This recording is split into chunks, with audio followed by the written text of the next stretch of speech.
Who's there? Nay, answer me. Stand and unfold yourself. Long live the king. Bernardo, He. you come most carefully upon the hour. 'Tis now struck 12. Get thee to bed, Francisco. For this relief, much thanks. 'Tis bitter cold, and I am sick at heart. Have you had quiet guard? Not a mouse stirring. Well, good night. If you do meet Horatio and Marcellus, the rivals to my watch, bid them make haste. I think I hear them. Stand ho. Who's there? To this ground. And liegeman to this Dane. Give you good night. Oh, farewell, honest soldier. Who hath relieved you? Bernardo has my place. Give you good night. Hola, Bernardo! Say, what? Is Horatio there? A piece of him. Welcome, Horatio. Welcome, good Marcellus. What? Has this thing appeared again tonight? I have seen nothing. Horatio says 'tis but our fantasy and will not let belief take hold of him, touching this dreaded sight, twice seen of us. Therefore I have entreated him along with us to watch the minutes of this night, that if again this apparition come, he may approve our eyes and speak to it. Tush, tush, 'twill not appear.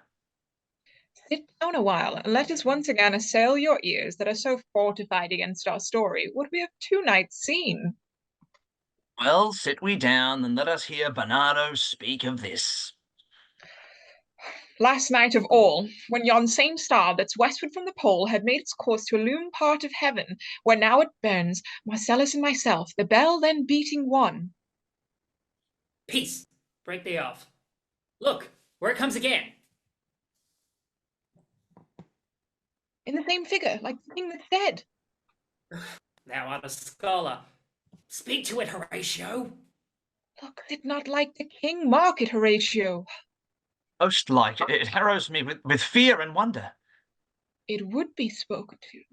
Question it, Horatio. What art thou that usurpest this time of night, together with that fair and warlike form in which the majesty of buried Denmark did sometimes march?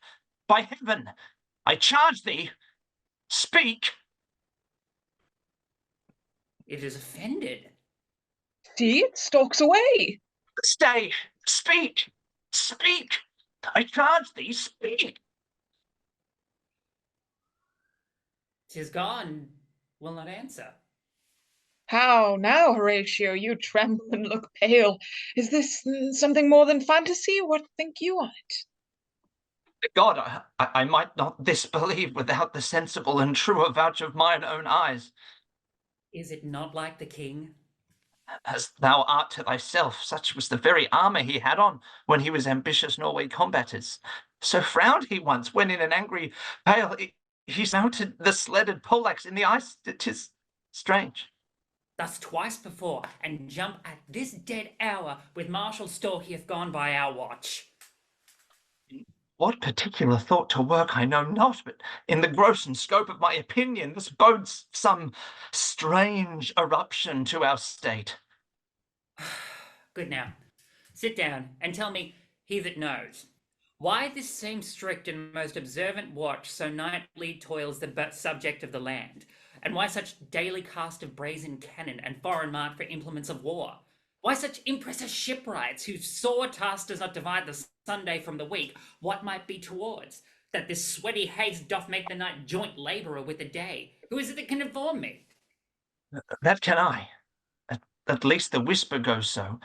Our last king, whose image even but now appeared to us, was, as you know, by FORTINBRAS of Norway, thereto pricked on by a most emulate pride, dead to combat, in which our valiant Hamlet, for so this side of our known world esteemed him, did slay this FORTINBRAS, who, by a sealed compact, well ratified by law and heraldry, did forfeit with his life all those his lands which he stood seized of to the conqueror.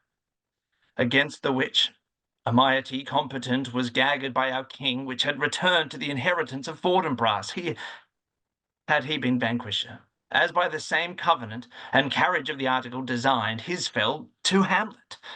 Now, sir, young Fortinbras of unimproved metal, hot and full, hath in the skirts of Norway here and there sharked up a list of lawless resolutes for food and diet to some enterprise that hath a stomach in it, which is no other, as it doth well appear unto our state, but to recover of us by strong hand and terms compulsatory those foresaid lands so by his father lost. And this, I take it, is the main motive of our preparations, the source of this our watch, and the chief head of this post-haste and rummage in the land. I think it be no other, but even so, well may it sort that this portentous figure comes on through our watch so like the king that was and is the question of these wars. Moot it is to trouble the mind's eye. In the most high and palmy state of Rome, a little ere the mightiest Julius fell, the graves stood tenantless, and the sheeted dead did squeak and gibber in the Roman streets. As stars with trains of fire and dews of blood, disasters in the sun, and the moist star, upon whose influence Neptune's empire stands, was sick almost to doomsday with eclipse.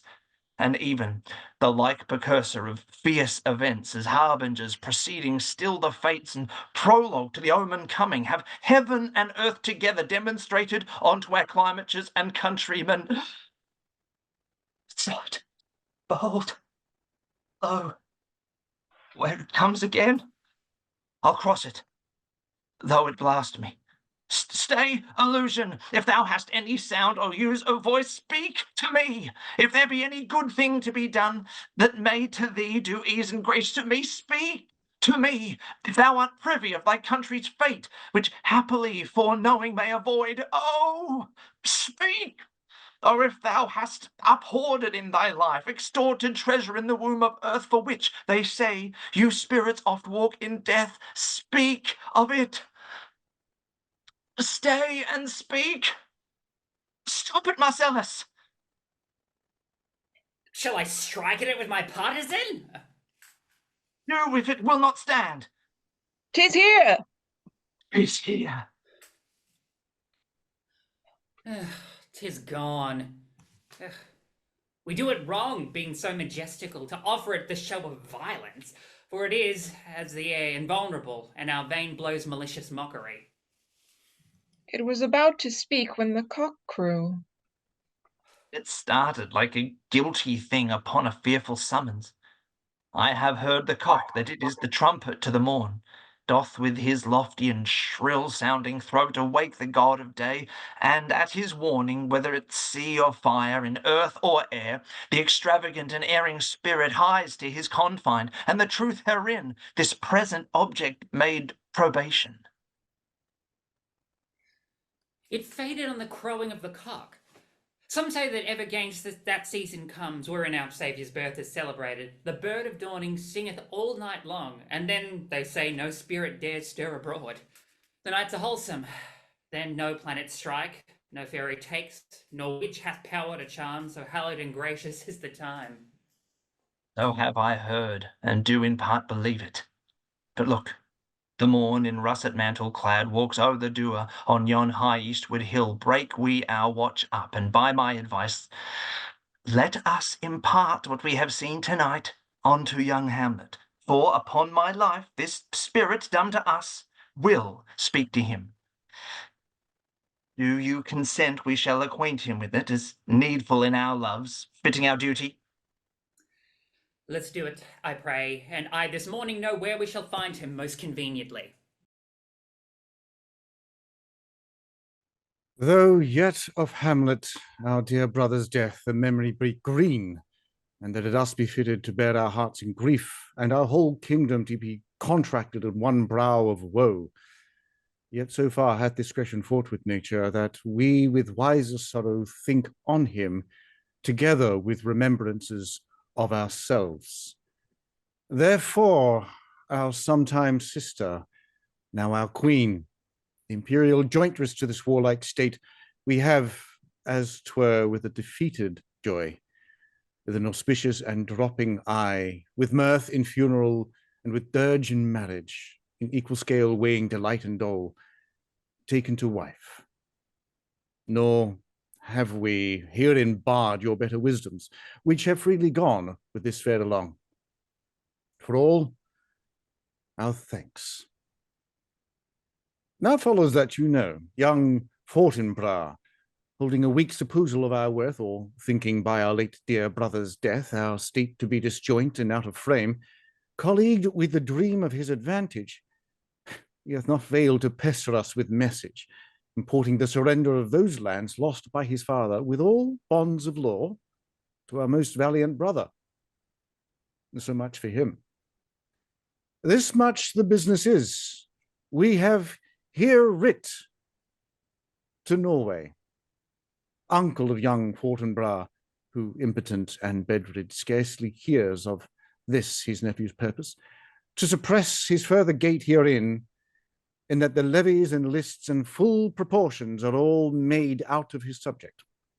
And here we dispatch you, good Cornelius, and you, Voldimand, for bearers of this greeting to old Norway, giving to you no further personal power to business with the king, more than the scope of these dilated articles allow. Farewell, and let your haste commend your duty. In that and In all that and all things we we will show our duty. We doubt it nothing. Heartily farewell. And now, Laertes, what's the news with you? You told us of some suit. What is't, Laertes?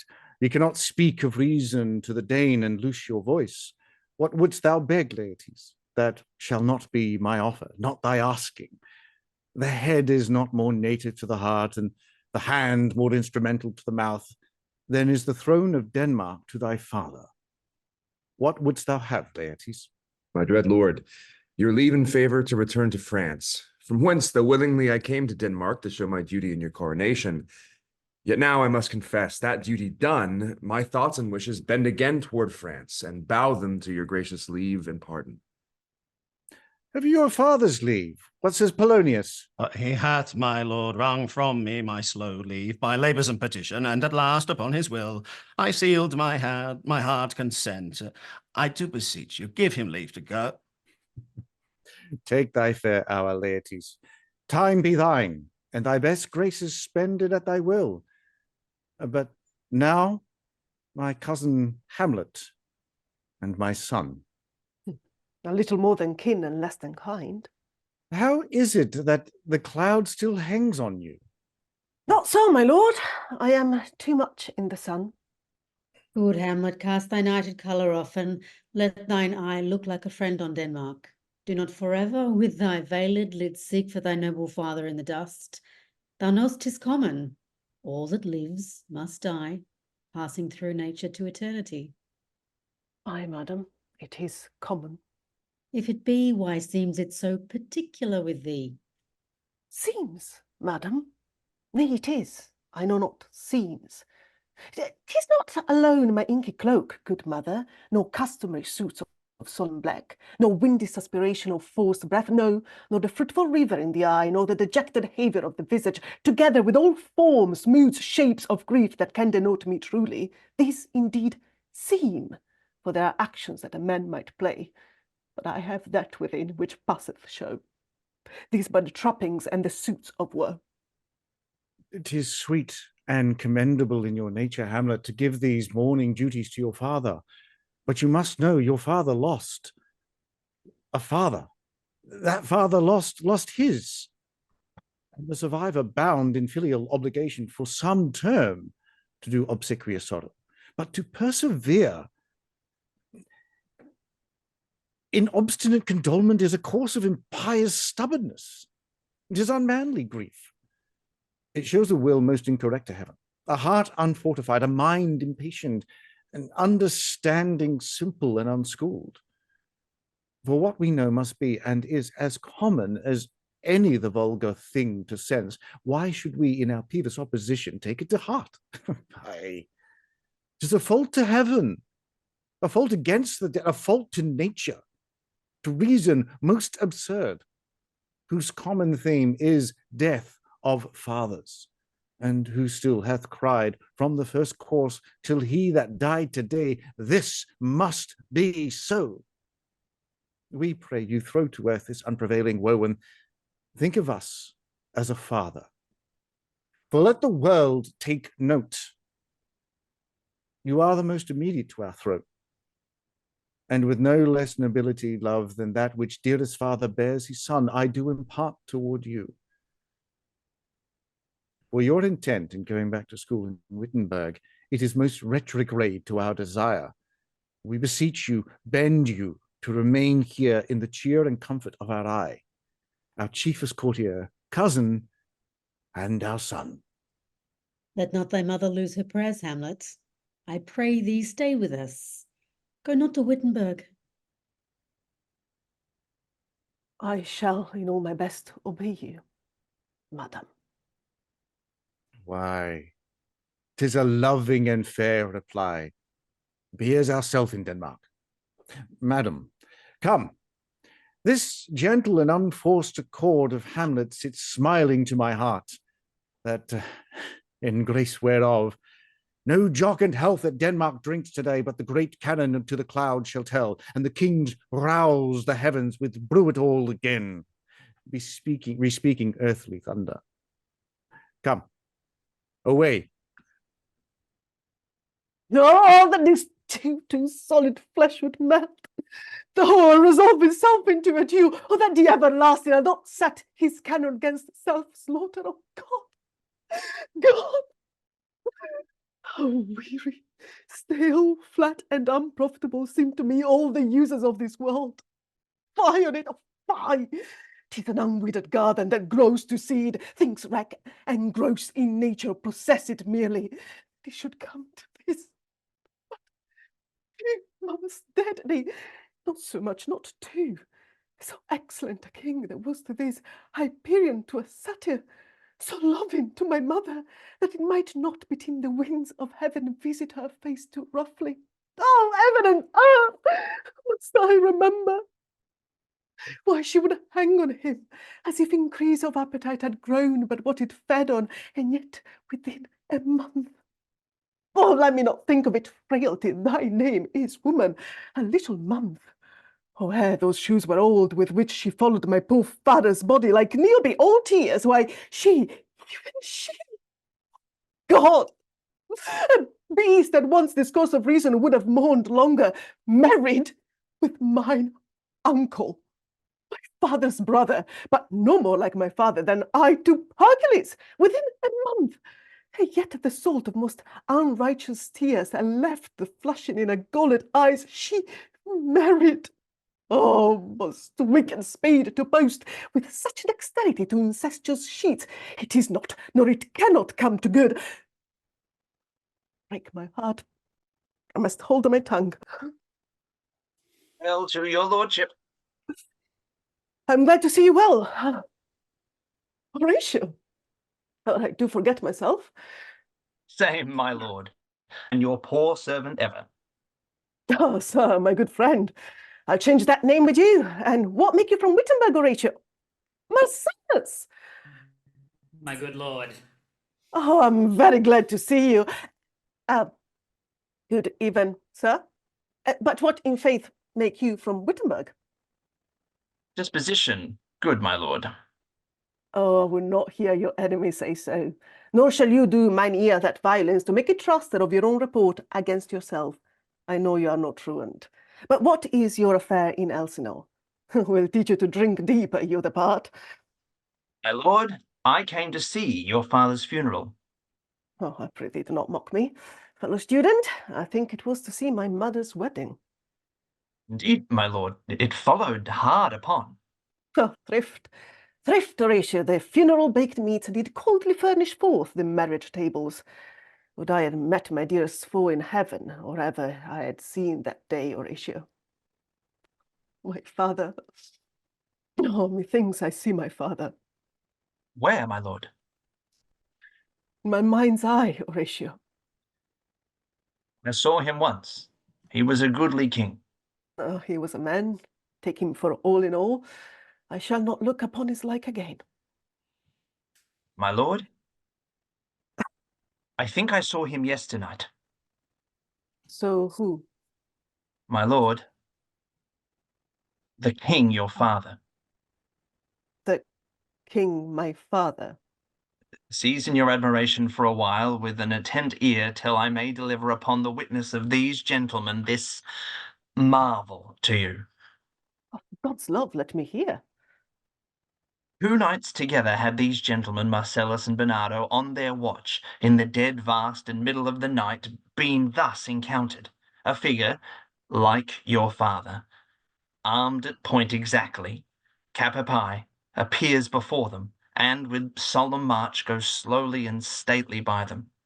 Thrice he walked by their oppressed and fear surprised eyes, within the truncheon's length, whilst they, distilled almost to jelly with the act of fear, stand dumb and speak not to him.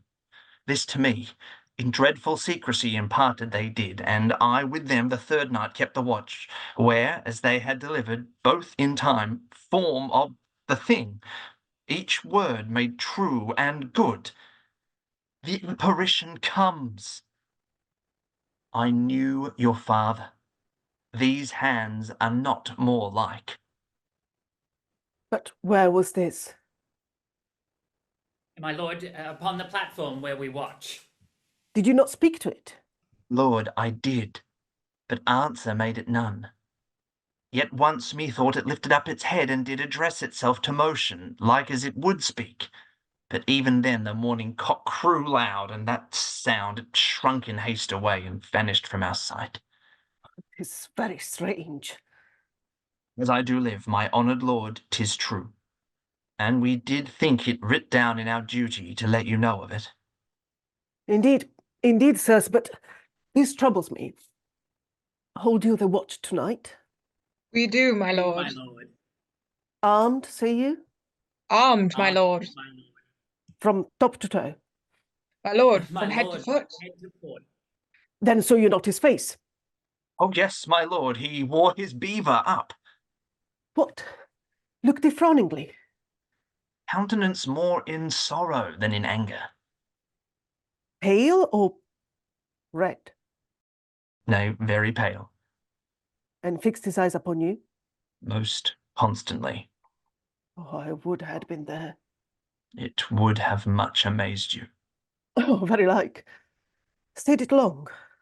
While one with moderate haste might tell 100. Longer. Well, not when I saw it. His beard was grizzled, no? Was as I have seen it in his life, a sable silvered. I will watch tonight. Perchance 'twill walk again. I warrant it will. Oh, if it assume my noble father's person, I'll speak to it, though hell itself should gape and bid me hold my peace. I pray all, if you have hitherto concealed this sight, let it be tenable in your silence still, and whatsoever else shall hap tonight, give it an understanding, but no tongue. I will requite your loves. So, fare you well. Upon this platform, 'twixt 11 and 12, I'll be to you. Our duty to your Duty honour. to your honour. Your loves as mine to you. Farewell. My father's spirit, in arms. All is not well. I doubt some foul play. Oh, would the night were come. Till then, sit still, my soul.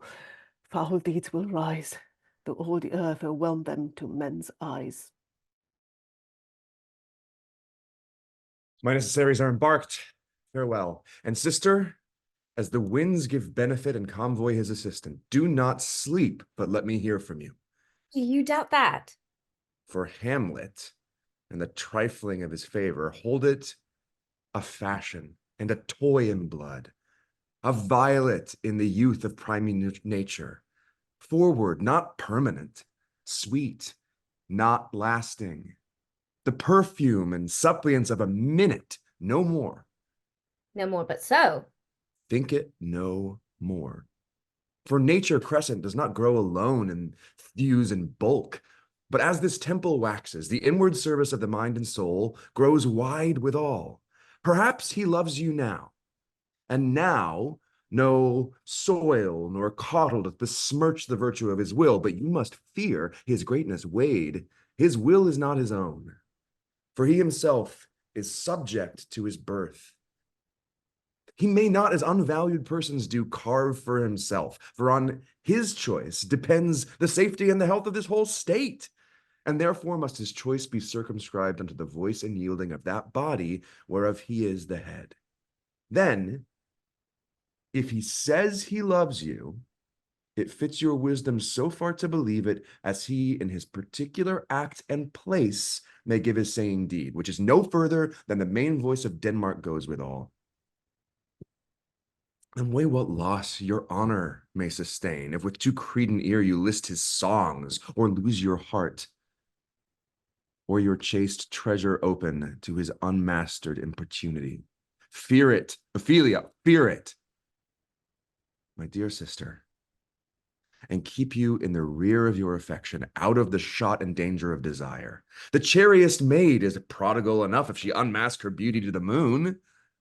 Virtue itself scapes not calumnious strokes. The canker galls the infants of the spring too oft before their buttons be disclosed, and in the morn and liquid dew of youth, contagious blastments are most imminent. Be wary then. Best safety lies in fear. Youth to itself rebels, though none else near. I shall the effect of this good lesson keep as watchman to my heart. But, good my brother, do not as some ungracious pastors do, show me the steep and thorny way to heaven whiles, like a puffed and reckless libertine, himself the primrose path of dalliance treads, and recks not his own reed. Oh, fear me not. I stay too long, but here my father comes. A double blessing is a double grace. Occasion smiles upon a second leave. Yet here, Laertes, aboard, aboard for shame.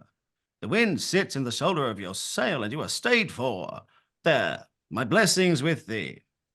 And these few precepts in thy memory see thou character. Give thy thoughts no tongue, nor any unproportioned thought his act. Be thou familiar, but by no means vulgar.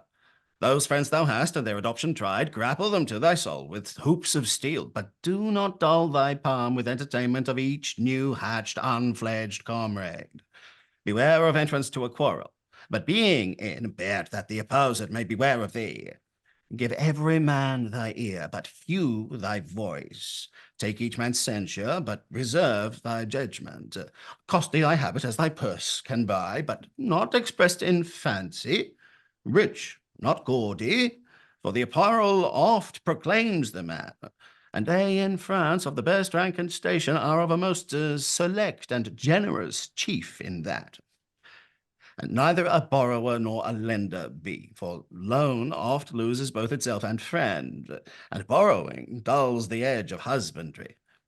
This above all else, to thine own self be true, and it must follow as the night the day.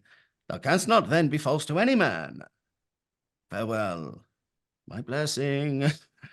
Season this in thee. Most humbly do I take my leave, my lord. The time invites you. Go, your servants 10. Farewell, Ophelia, and remember well what I have said to you. It is in my memory locked, and you yourself shall keep the key of it. Farewell. What is Ophelia he hath said to you? So please you, something touching the Lord Hamlet. Oh, marry, well bethought. 'Tis told me he hath very oft of late given private time to you, and you yourself have of your audience been most free and bounteous. If it be so, so 'tis put on me, and that in way of caution, I must tell you, you do not understand yourself so clearly as it behoves my daughter, and your honor. What is between you? Give me up the truth. He hath, my lord, of late made many tenders of his affection to me. Affection. Pah!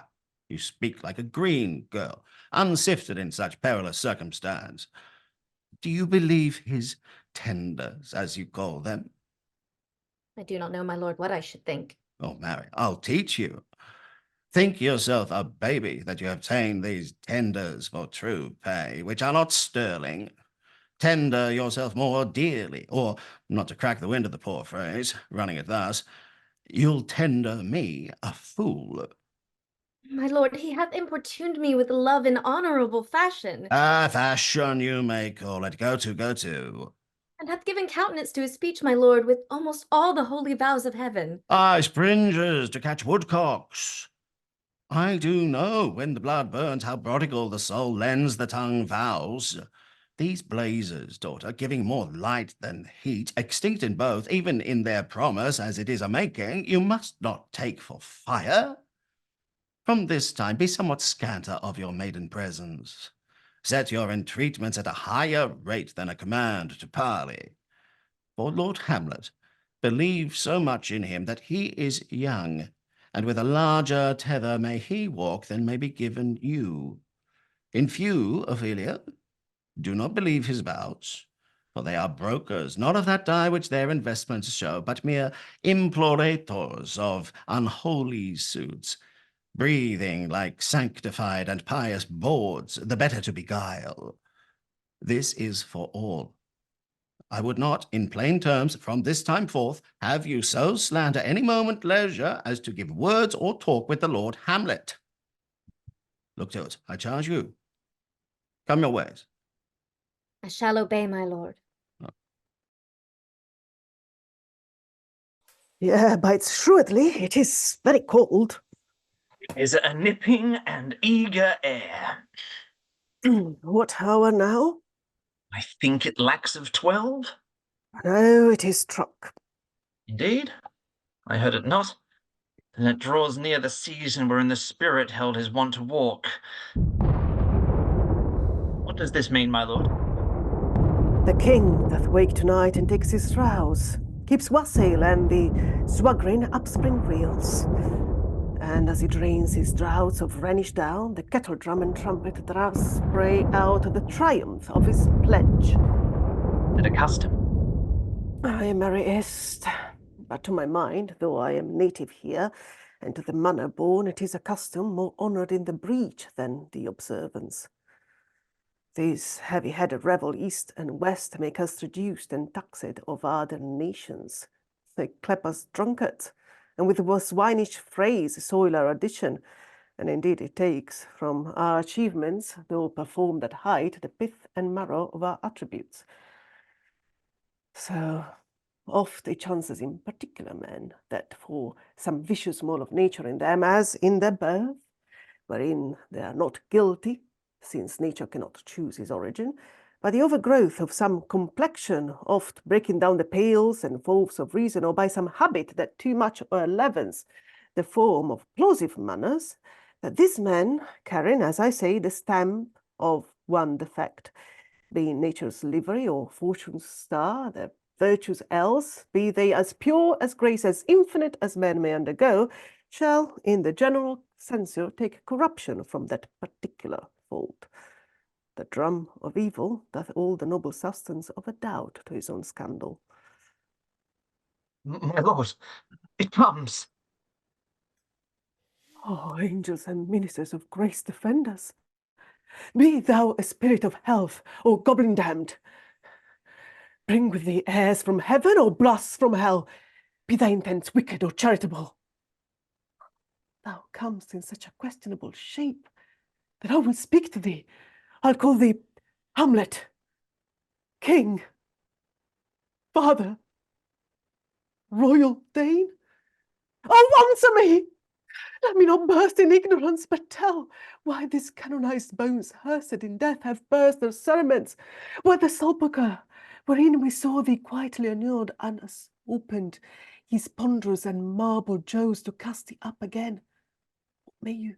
What may this mean, that thou, that course again in complete steel, revisits thus the glimpses of the moon, making night hideous, and we fools of nature so horridly to shake our disposition with thoughts beyond the reaches of our souls?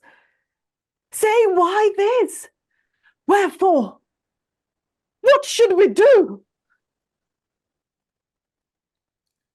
You to go away with it, as if it some impartment did desire to you alone. Look with what courteous action it waves you to a more removed ground, but do not go with it. No, by no means. It will not speak. Then I will follow it. Do not, my lord. Why? What should be the fear? I do not set my life in a pin's fee, and for my soul, what can you do to that, being a thing immortal as itself? No. It waves me forth again. I will follow it. If it tempt you toward the flood, my lord, or to the dreadful summit of the cliff that beetles over this basin to the sea, and there assume some other horrible form which might deprive your sovereignty of reason and draw you into madness, think of it! The very place puts toys of desperation without more motive into every brain that looks so many fathoms to the sea and hears it roar beneath. Oh, it waves me still. Go on, I'll follow thee. You shall not go, my lord! Oh, hold off your hands. He ruled, you shall not go. My fate cries out. And make each petty archer in this body as hardy as the Neiman's lion's nerve. Still am I called. Unhand me, gentlemen. By heaven, I'll make a ghost of him that lets me. I say, away. Gone, I'll follow thee. He waxes desperate with imagination. Let's follow. 'Tis not fit thus to obey him. Have after. What issue will this come? Something is rotten in the state of Denmark. Heaven will direct it.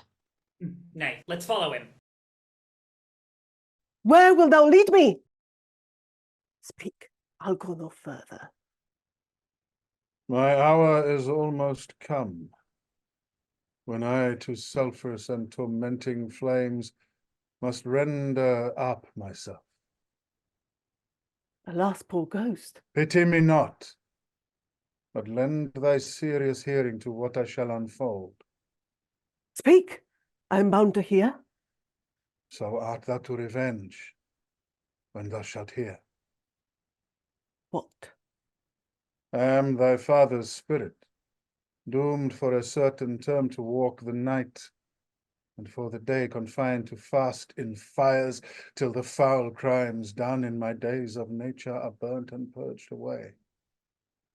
But that I am forbid to tell the secrets of my prison house, I could a tale unfold whose lightest word would harrow up thy soul, freeze thy young blood, make thy two eyes like stars start from their spheres, thy knotted and combined locks to part, and each particular hair to stand on end, like quills upon the fretful porpentine. But this eternal blazon must not be to ears of flesh and blood. List. List, oh list, if ever thou didst thy dear father love. Oh God! Revenge his foul and most unnatural murder. Murder? Murder most foul. As in the best it is, but this most foul, strange, and unnatural. Kiss me to know it, that I, with wings as swift as meditation or the thoughts of love, may sweep to my revenge. I find thee apt, and duller shouldst thou be than the fat weed that roots itself in ease on Lethe wharf, wouldst thou not stir in this. Now, Hamlet, here. 'Tis given out sleeping in my orchard that a serpent stung me. So the whole ear of Denmark is by a forged process of my death rankly abused. But know thou, noble youth, the serpent that did sting thy father's life now wears his crown. Oh, my prophetic soul, my uncle. Aye, that incestuous, that adulterate beast, with witchcraft of his wit, with traitorous gifts. Oh, wicked wit and gifts that have the power so to seduce, won to his shameful lust the will of my most seeming virtuous queen. Oh, Hamlet, what a falling off was there! From me, whose love was of that dignity that it went hand in hand even with the vow I made to her in marriage, and to decline upon a wretch whose natural gifts were poor to those of mine. But virtue, as it never will be moved, though lewdness caught it in a shape of heaven, so lust, though to a radiant angel linked, will sate itself in a celestial bed and prey on garbage. But soft, methinks I sent the morning air, brief let me be, sleeping within my orchard, My custom always of the afternoon, upon my secure hour, thy uncle stole with juice of cursed Hebena in a vial, and in the porches of my ears did pour the leprous distilment, whose effect holds such an enmity with blood of man that swift as quicksilver it courses through the natural gates and alleys of the body, and with a sudden vigour it doth posset and curd, like eager droppings into milk, the thin and wholesome blood. So did it mine. And a most instant tetter barked about, most lazar-like, with vile and loathsome crust all my smooth body.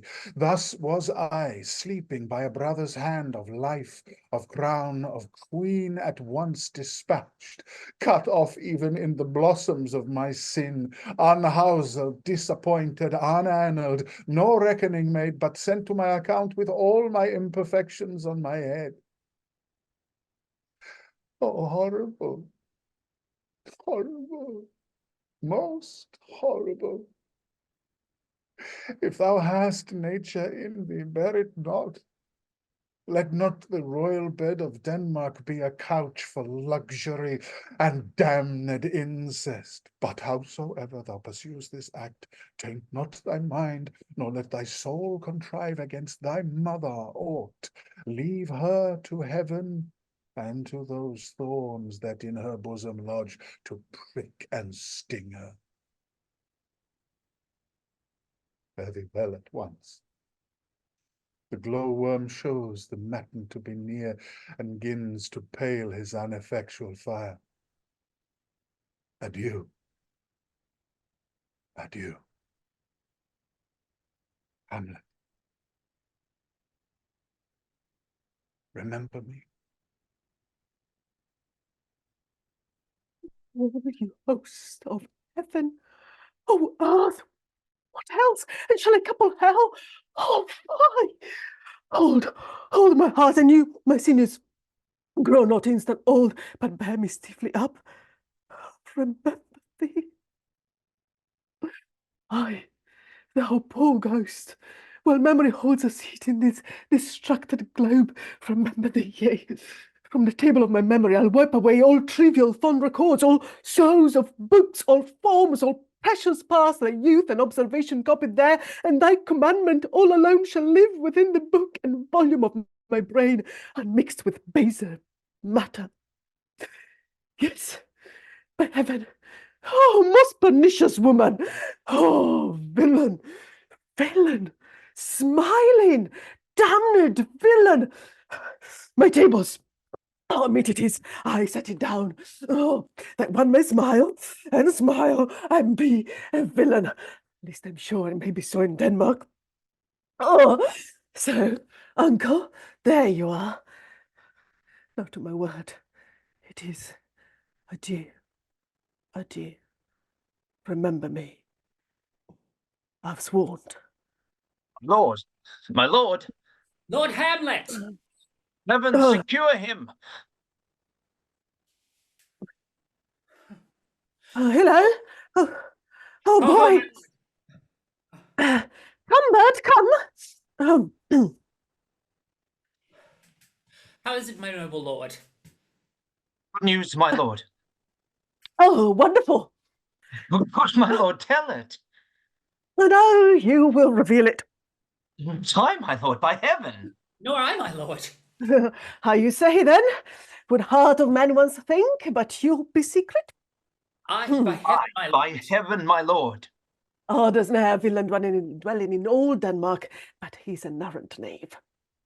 There needs no ghost, my lord, come from the grave to tell us this. Why, right? You are in the right, and so, without more circumstance at all, I hold it fit that we shake hands and part. You as your business and desire shall point you, for every man has business and desire such as it is. And for my own poor part, I'll go. Pray. These are but wild and whirling words, my lord. I am sorry they offend you. Heartily. Yes, faith. Heartily. There's no offence, my lord. Yes, my St. Patrick, Mother Rays of Rachel. And much offence to you. Touching this vision here, It is an honest ghost. That, let me tell you.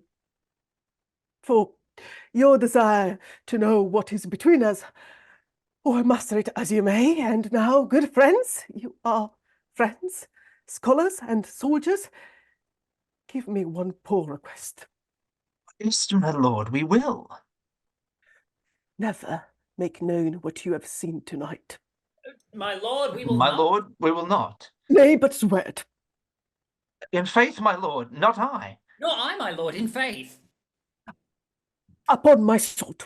We have sworn, my lord, already. Indeed, upon my sword, indeed. Swear. Oh, boy, sayest thou so? Art thou there, true penny? Come on, you hear this fellow in the cellarage. Consent to swear. Pose the oath, my lord. Never to speak of this that you have seen. Swear by my sword. Swear. Oh, hic ubique. Then we'll shift our ground.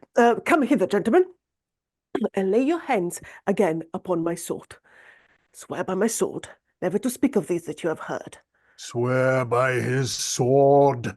Well said, old mole. Canst thou work in the earth so fast, a worthy pioneer? Once more remove, good friends. A night, this is wondrous strange.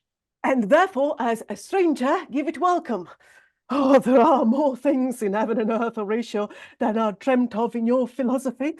But come, here, as before, never, so help your mercy, how strange, odd, some air by myself, as I perchance hereafter shall think meet to put an antic disposition on, that you, at such times, seen me, never shall, with arms encumbered thus, or these shake of their heads, or by pronouncing some doubtful phrase as, well, we know, or we could and if we would, or if we list to speak, or there be and if they might, or such ambiguous giving out to note that you know aught of me. This do swear, so grace and mercy at your most need help you. Swear.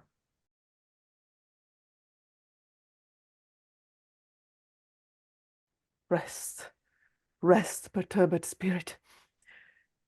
So, gentlemen, with all my love I do commend me to you, and what so poor a man as Hamlet is may do to express his love and friending to you, God willing, shall not lack.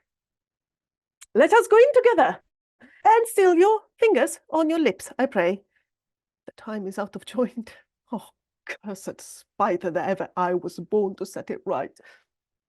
And hey, come, let's go together. Give him this money and these notes, Reynaldo.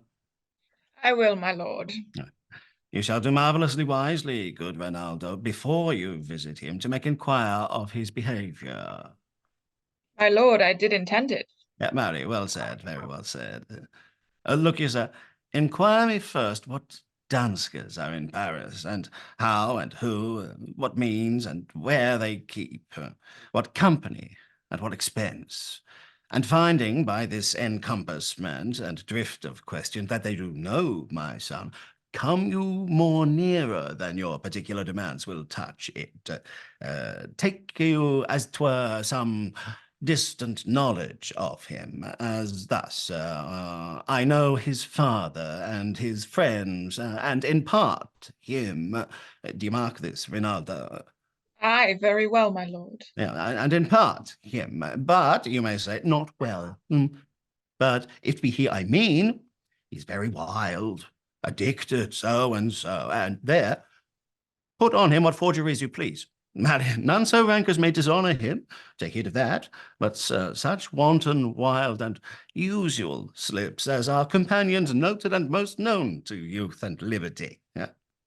As gaming, my lord. Aye, or drinking, fencing, swearing, quarrelling, drabbing. You may go so far. My lord, that would dishonour him. Oh, no, faith, no. As you may season it in the charge, you must not put another scandal on him, that he is open to incontinency. That's not my meaning. But breathe his faults so quaintly that they may seem the taints of liberty. The flash and outbreak of a fiery mind, a savageness in unreclaimed blood of general assault. But, my good lord, Wherefore should you do this? I, my lord, I would know that. Marry, sir, here's my drift, and I believe it is a fetch of wit. You laying these slight sullies on my son, as 'twere a thing a little soiled to the working. Mark you, your comparty in converse, him you would sound.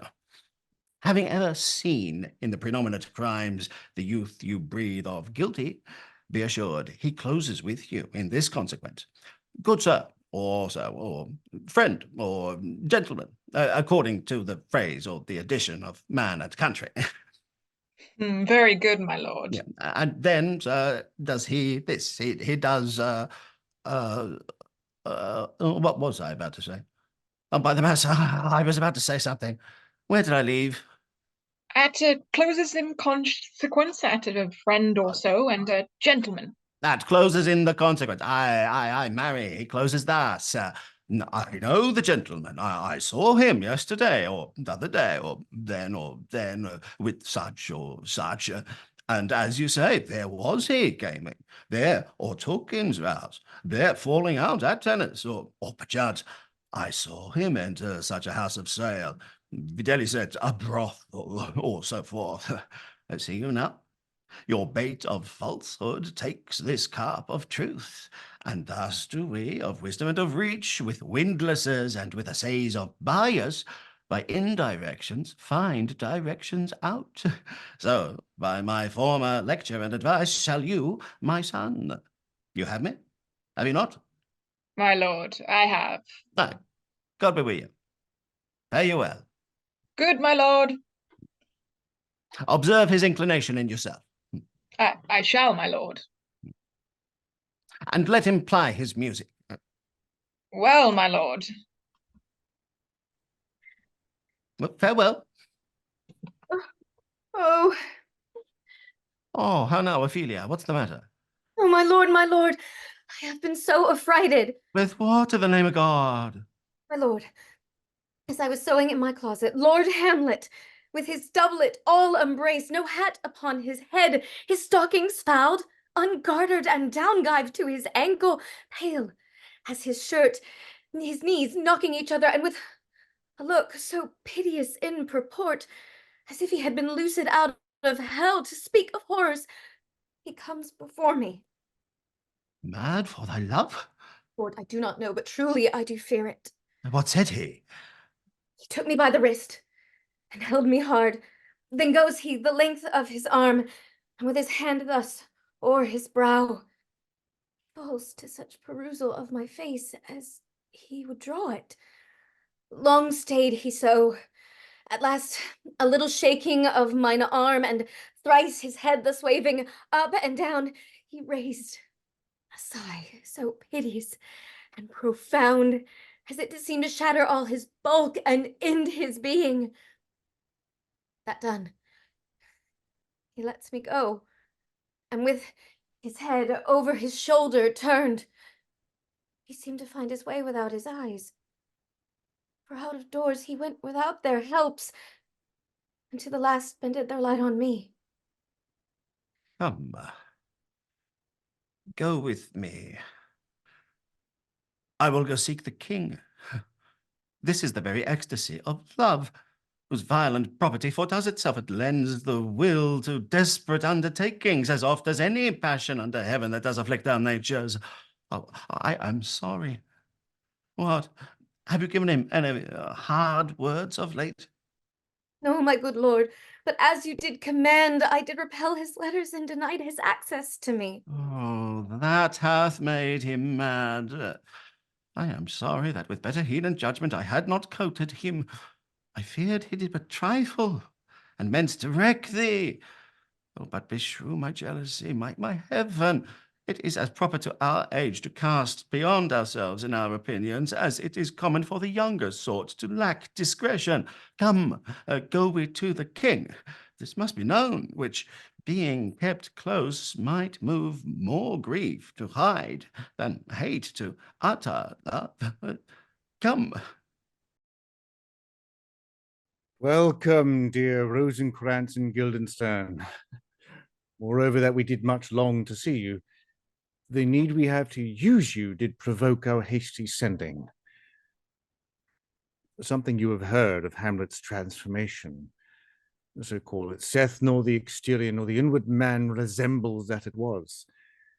What it should be, more than his father's death, that hath put him so much from the understanding of himself, I cannot dream of. I entreat you both, that being of so young days brought up with him, and sith so neighboured to his youth and behaviour, that you vouchsafe your rest here in our court some little time, so by your companies to draw him on to pleasures, and to gather so much as from occasion you may glean, whether aught to us unknown afflicts him thus, that open lies within our remedy. Both your majesties might, by the sovereign power you have of us. Good gentleman, he hath much talked of you, and I'm sure I am two men that are not living to whom he more adheres. If it will please you to show us so much gentry and goodwill as to expend your time with us a while for the supply and profit of our hope, your visitation shall receive such thanks as fits a king's remembrance. Both your majesties might, by the sovereign power you have of us, put your dread pleasures more into command than to entreaty. But we both obey, and here give up ourselves in the full bent to lay our service freely at your feet to be commanded. Thanks, Rosenkrantz, and gentle Guildenstern. Thanks, Guildenstern and gentle Rosenkrantz, and I beseech you instantly to visit my too much changed son. Go, some of you, and bring these gentlemen where Hamlet is. Heavens make our presence and our practices pleasant and helpful to him. Aye, amen. The ambassadors from Norway, my good lord, are joyfully returned. Thou still hast been the father of good news. Oh, have I, my lord? I assure my good liege, I hold my duty as I hold my soul, both to my God and to my gracious king. And I do think, or else this brain of mine hunts not the trail of policy so sure as it hath used to do, that I have found the very cause of Hamlet's lunacy. Oh, speak of that. That do I long to hear. I'll give first admittance to the ambassadors. My news shall be the fruit to that great feast. Thyself do grace to them, and bring them in. He tells me, my dear Gertrude, he hath found the head and source of all your son's distemper. I doubt it is no other but the main, his father's death, and our hasty marriage. Well, we shall sift him. Say, VOLTIMAND, welcome, my good friends. What from our brother Norway? Most fair return of greetings and desires. Upon our first, he sent out to suppress his nephew's levies, which to him appeared to a preparation against the Pollock. But, better looked into, he truly found he was against your highness, whereat grieved that so his sickness, age, and impotence was falsely borne in hand, sent out arrests on FORTINBRAS, which he, in brief, obeys, receives rebuke from Norway, and in fine makes vow before his uncle nevermore to give the assay of arms against your majesty. Oh. Whereon old Norway, overcome with joy, gives him 3,000 crowns in annual fee, and his commission to employ those soldiers so levied as before against the Pollock, with an entity herein further shown, that it might please you to give quite pass through your dominions for this enterprise on such regards of safety and allowance, and therein are set down. It likes us well, and at our more considered time we'll read, answer, and think upon this business. Meantime, we thank you for your well-took labour. Go to your rest. At night we'll feast together. Most welcome home. Oh, this business is well ended. My liege and madam, to expostulate what majesty should be, what duty is, Why day is day, night, night, and time, time were nothing but to waste night, day, and time. Therefore, since brevity is the soul of wit, and tediousness the limbs and outward flourishes, I will be brief. Your noble son is mad. Yeah, mad, call I it, for to define true madness, what is but to be nothing else but mad? But let that go. More matter with less art. Oh, madam, I swear I use no art at all. That he is mad, 'tis true. 'Tis true, 'tis pity, and pity 'tis true. A foolish figure. But farewell it, for I will use no art. Mad, let us grant him, then, and now remains that we find out the cause of this effect, or rather say, the cause of this defect, for this effect defective comes by cause. Thus it remains, and the remainder thus. Perpend. I have a daughter, while she is mine, who in her duty and obedience, mark, hath given me this. Now, gather and surmise. To the celestial and my soul's idol, the most beautified Ophelia. Now that's an ill phrase, a vile phrase. Beautified is a vile phrase, but you shall hear. Thus, in her excellent white bosom, these, etc. Came this from Hamlet to her? Good madam, stay a while, I will be faithful. Doubt thou the stars are fire, doubt that the sun doth move, doubt truth to be a liar, but never doubt I love. Oh, dear Ophelia, I am ill at these numbers. I have not art to reckon my groans, but that I love thee best, oh, most best, believe it. Adieu. Thine evermore, my most dear lady, whilst this machine is to him, Hamlet. This in obedience hath my daughter shown me, and more above hath his solicitings, as they fell out, by time, by means, and place, all given to mine ear. But how hath she received his love? What do you think of me? As of a man faithful and honourable. I would fain prove so. But what might you think when I had seen this hot love on the wing, as I perceived it, I must tell you that, before my daughter told me, what might you, or my dear majesty, your queen here, think, if I had played the desk, or table book, or given my heart a winking, mute and dumb, or looked upon this love with idle sight? What might you think? No, I went round to work, and my young mistress thus I did bespeak. Lord Hamlet is a prince out of thy star. This must not be. And then I precept gave her that she should lock herself from his resort, admit no messengers, receive no tokens, which done, she took the fruits of my advice, and he, repulsed, a short tale to make, fell into a sadness, then into a fast, thence to a watch, thence into a weakness, thence to a lightness, and by this declension into the madness wherein now he raves and all we mourn for. Do you think 'tis this? It may be, very likely. Hath there been such a time, I'd fain know that I have positively said 'tis so when it proved otherwise? Not that I know. We'll take this from this, if this be otherwise. If circumstances lead me, I will find where truth is hid, though it were hid indeed within the centre. How may we try it further? You know, sometimes he walks 4 hours together here in the lobby. So he does indeed. At such a time, I'll loose my daughter to him. Be you and I behind an arras, then. Mark the encounter. If he love her not, and be not from his reason fallen thereon, let me be no assistant for estate, but keep a farm and carters. We will try it.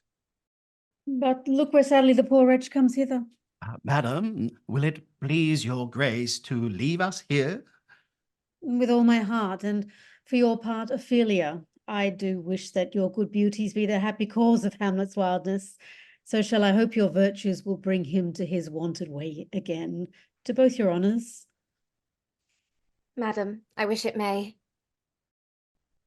Ophelia, walk you here. Gracious, so please you. We will bestow ourselves. Read on this book, that show of such an exercise may colour your loneliness. We are oft to blame in this.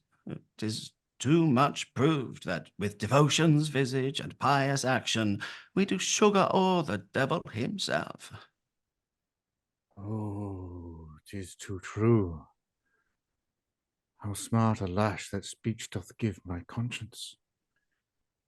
The harlot's cheek beautied with plastering art is not more ugly to the thing that helps it than is my deed to my most painted word.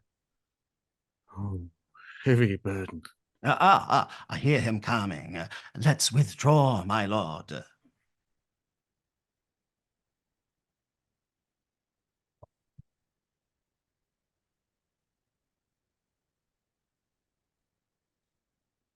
To be or not to be? That is the question. Where it is nobler in the mind to suffer the slings and arrows of outrageous fortune, or to take arms against the sea of troubles, and by opposing end them. To die, to sleep. No more. And by a sleep to say we end the heartache and the thousand natural shocks that the flesh is heir to. Oh, 'tis a consummation devoutly to be wished. To die, to sleep. To sleep, perchance to dream. Aye, there's the rub.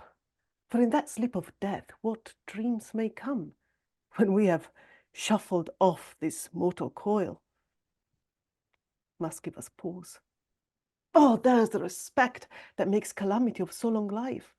For who would bear the wisps and scorns of time, the oppressor's wrong, the proud man's contumely, the pangs of despised love, the law's delay, the insolence of office, and the spurs, that patient merit of the unworthy takes, when he himself might his quietus make, with a bare bodkin? Who would fathers bear, to grant and sweat under a weary life, but that the dread of something after death, the undiscovered country from whose border no traveller returns, puzzles the will, and makes us rather bear those ills we have than fly to others we know not of. Thus, conscience does make cowards of us all, and thus the native hue of resolution is sicklied o'er with a pale cast of thought and enterprises of great pith and moment. With this regard, their currents turn awry and lose the name of action. Soft you now, the fair Ophelia. Oh, nymph, in thy horizons be all my sins remembered. Good my lord, how does your honour for this many a day? I humbly thank you well. My lord, I have remembrances of yours that I have longed to redeliver. I pray you now receive them. No, not I. I never give you aught. My honoured lord, you know right well you did. And with them words of so sweet breath composed as made the things more rich, their perfume lost. Take these again, for to the noble mind rich gifts wax poor when givers prove unkind. There, my lord.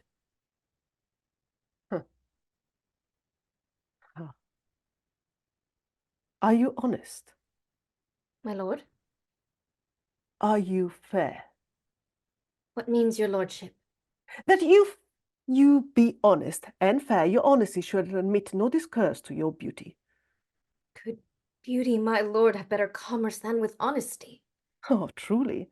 For the power of beauty will sooner transform honesty from what it is to a bawd than force of honesty can translate beauty into his likeness.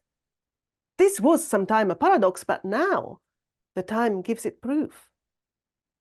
I did love you once. Indeed, my lord. You made me believe so. You should not have believed me, for virtue cannot so inoculate our old stock, but we shall relish of it. I loved you not. I was the more deceived.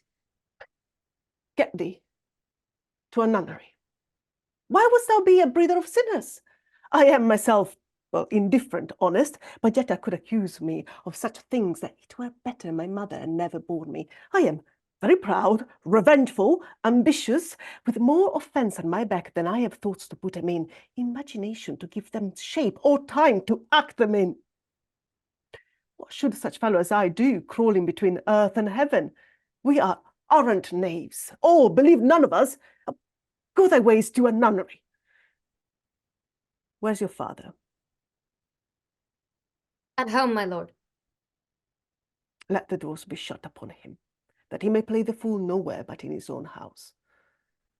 Farewell. Oh, help him, you sweet heavens. If thou dost marry, I'll give thee this plague for thy dowry. Be thou as chaste as ice, as pure as snow, thou shalt not escape calumny. Get thee to a nunnery. Go, farewell. Or, if thou wilt needs marry, marry a fool, for wise men well know enough what monsters you make of them. To a nunnery, go! And quickly do! Farewell. Oh, heavenly powers, restore him. I have heard of your paintings too, well enough. God has given you one face and you make yourselves another. You jig, you amble, and you lisp, you nickname and God's creatures, and make your wantonness your ignorance go to. I'll no more on it. It hath made me mad. I say, we will have no more marriages. Those that are married already, all but one shall live. The rest shall keep as they are. To a nunnery, go! Oh, that a noble mind is here o'erthrown. The courtier, soldier, scholar's eye, tongue, sword, the expectancy and rose of the fair state. The glass of fashion and the mold of form, the observed of all observers, quite down. And I, of ladies most deject and wretched, that sucked the honey of his music boughs, now see that noble and most sovereign reason like sweet bells jangled out of tune and harsh. That unmatched form and feature of blown youth blasted with ecstasy. Oh, woe is me, to have seen what I have seen. See what I see. Love, his affections do not tend that way, nor what he spake, though it lacked form a little, was not like madness. There's something in his soul, o'er which his melancholy sits on brood, and I do doubt the hatch and the disclose will be some danger. Which for the prevent, I having quick determination, thus set it down. We shall send with speed to England for the demand of our neglected tribute. Haply the seas and countries different with variable objects shall expel this something settled matter in his heart, whereon his brain still beating puts him thus from fashion of himself. What think you on it? Oh, well, it shall do well. But yet I do believe the origin and commencement of his grief sprung from neglected love. How now, Ophelia? You need not tell us what Lord Hamlet said. We heard it all. Oh, wait, I do beseech your majesty. I'll board him presently. No, give me leave. How does my good Lord Hamlet? Well, good mercy. Do you know me, my lord? Oh, excellent. Well, you're a fishmonger. Not I, my lord. Then how would you were so honest a man? Honest, my lord. Aye, sir. To be honest, as this world goes, is to be one man picked out of 10,000. Well, that's very true, my lord. Oh, for if the sun breed maggots in a dead dog, being a good kissing carrion. Oh, have you a daughter? I have, my lord. Let her not walk in the sun. Conception is a blessing, but not as your daughter may conceive. Friend, look to it. I'll say you by that. Still harping on my daughter. Yet He knew me not at first. He said I was a fishmonger. Oh, he is far gone, far gone. And truly, in my youth, I suffered much extremity for love, very near this. I'll speak to him again. What do you read, my lord? Words. Words. WORDS. What is the matter, my good lord? Between who? I mean, the matter that you read, my lord. Slanders, sir. For the satirical rogue says here that old men have grey beards, and that their faces are wrinkled, their eyes purging thick amber and plum tree gum, and that they have a plentiful lack of wit, together with the most weak hams. All which, sir, though I most powerfully and potently believe, yet I hold it not honesty to have it thus set down for yourself, sir. Should be as old as I am, if like a crab you could go backwards. Will this be madness? Yet there's method in't. Will you walk out of the air, my lord? Into my grave? Indeed, that is out of the air. How pregnant sometimes his replies are. A happiness that often madness hits on, which reason and sanity could not so prosperously be delivered of. I will leave him and sullenly contrive the means of meeting between him and my daughter. My honourable lord, I will most humbly take my leave of you. Oh, you cannot, sir, take from me anything that I will more willingly part withal, except my life. Except my life. Except my life. Fare you well, my lord. Oh, these tedious old fools. You go to seek the Lord Hamlet? There he is.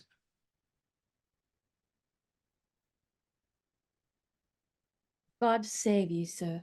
My honoured lord. My most dear lord. Excellent, good friends. How dost thou, Guildenstern? Oh, ROSENCRANTZ! Good lads, how do you both? As the indifferent children of the earth. Happy in that we are not over happy. On fortune's cap we are not the very button. Nor the soles of her shoe. Neither, my lord. Then you live about her waist, or in the middle of her favours? Faith, her privates we. In the secret parts of fortune. Oh, most true, she is a strumpet. What's the news? None, my lord, but that the world's grown honest. Then is doomsday near. But your news is not true. Let me question more in particular. What have you, my good friends, deserved at the hands of fortune that sends you to prison hither? Prison, my lord. Denmark's a prison. Then is the world one. Oh, a goodly one, in which there are many confines, wards, and dungeons, Denmark being one of the worst. We think not so, my lord. Why, then, 'tis none to you, for there is nothing either good or bad, but thinking makes it so. To me, it is a prison. Why then your ambition makes it one? 'Tis too narrow for your mind. Oh God, I could be bounded in a nutshell and count myself king of infinite space, were it not that I have bad dreams. Which dreams indeed are ambition, for the very substance of the ambition, ambitious is merely the shadow of a dream. A dream itself is but a shadow. Truly, and I hold ambition of so airy and light a quality that it is but a shadow's shadow. Then are our beggars' bodies and our monarchs and outstretched heroes the beggar's shadow? Shall we to the court, for by my faith I cannot reason. We'll wait upon you. Oh, not such matter. I will not sort you with the rest of my servant, for to speak to you like an honest man, I am most dreadfully attended. But in the beaten way of friendship, what make you at Elsinore? To visit you, my lord, no other occasion. Beggar than I am even poor in thanks, but I thank you. And sure, dear friends, my thanks are too dear a halfpenny. Were you not sent for? Or Is it your own inclining? Is it a free visitation? Come, deal justly with me. Come, nay, speak. What should we say, my lord? Why, anything but to the purpose. You were sent for, and there is a kind of confession in your looks which your modesties have not craft enough to color. I know the good king and queen have sent for you. To what end, my lord? That you must teach me. But let me conjure you by the rights of our fellowship, by the consummation of our youth, by the obligation of our ever-preserved love, and by what more dear a better proposer could charge you withal, be even and direct with me whether you were sent for or no. What say you? Nay, then I have an eye of you. If you love me, hold not off. My lord, we were sent for. I will tell you why. So shall my anticipation prevent your discovery, and your secrecy to the king and queen moult no feather. I have, of late, but wherefore I know not, lost all my mirth, forgone all custom of exercises, and indeed it goes so heavily with my disposition that this goodly fray, the earth, seems to me a sterile promontory. This most excellent canopy, the air, look you, this brave o'er-hanging firmament, this majestical roof fretted with golden fire, whereat it appeareth nothing to me but a foul and pestilent congregation of vapours. What a piece of work is a man! How noble in reason, how infinite in faculty, in form and moving, how express and admirable! In action, how like an angel! In apprehension, how like God!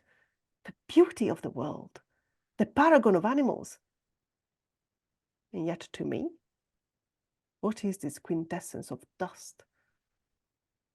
Man delights not me. No, no woman neither, though you by your smiling you seem to say so.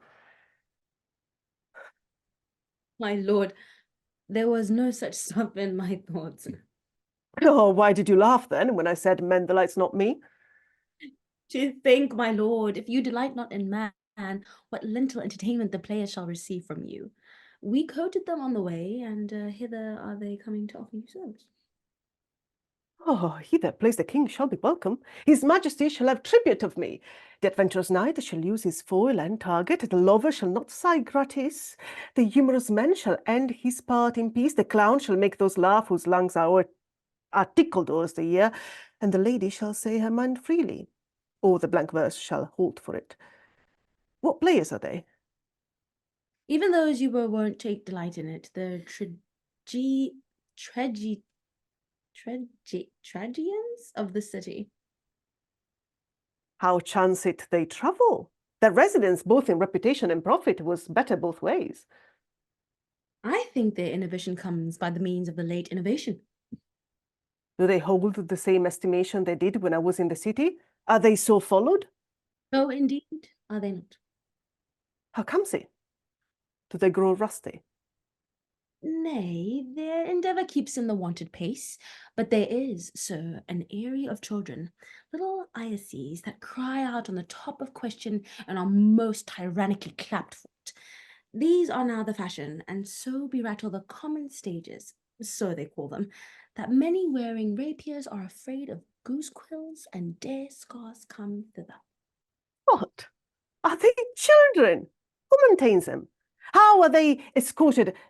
Will they pursue the quality no longer than they can sing?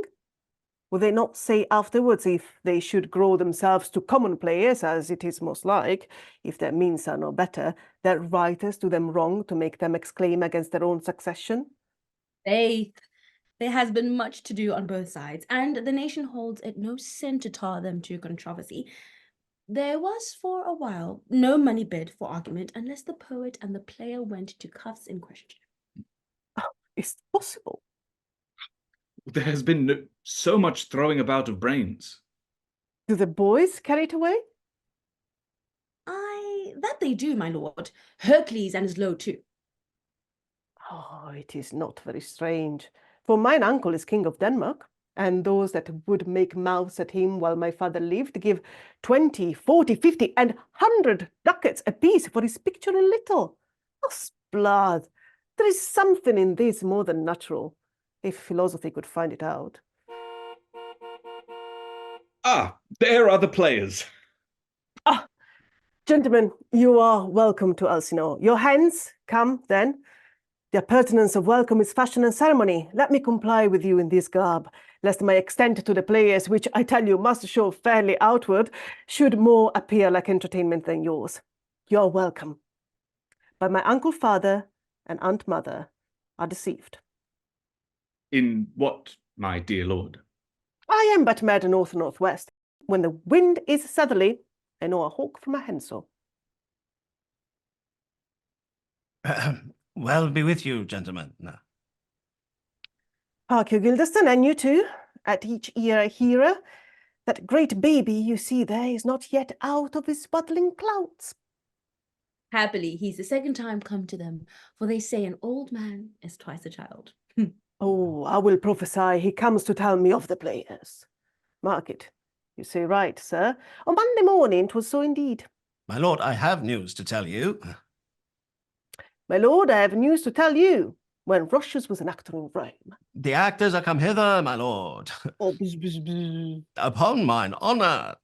Then came each actor on his ass. The best actors in the world, either for tragedy, comedy, history, pastoral, comical, historical, pastoral, tragical, historical, tragical, comical, historical, pastoral, scene individable, or poem unlimited.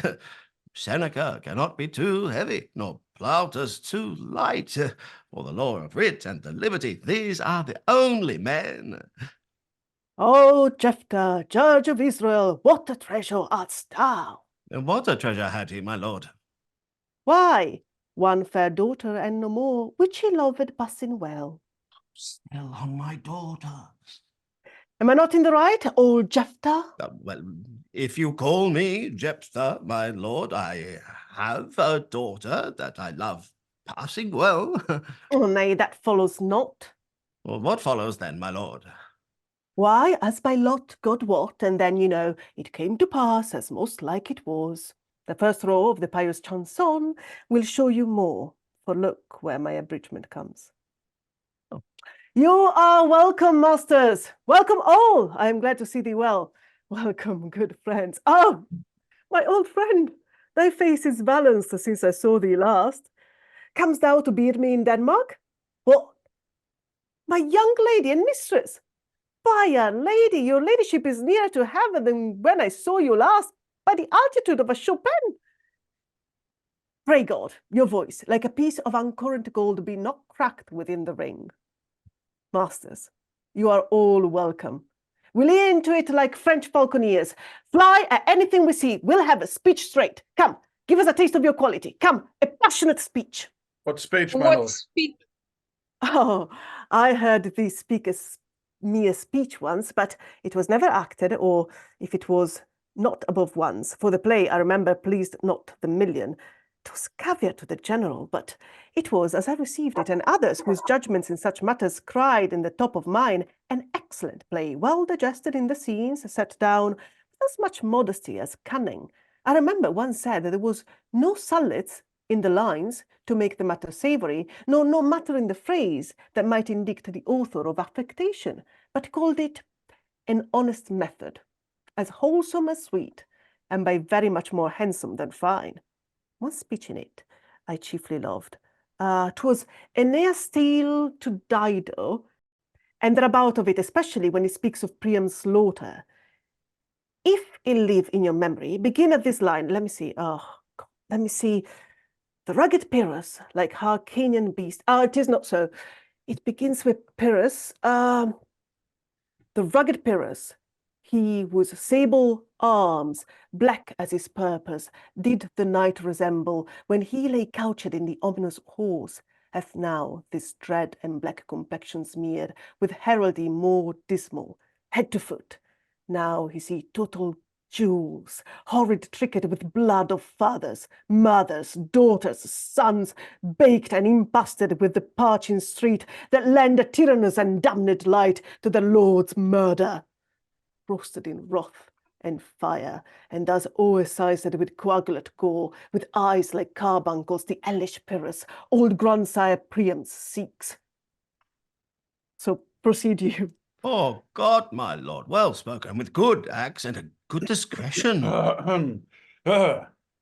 Anon, he finds him striking too short at Greeks.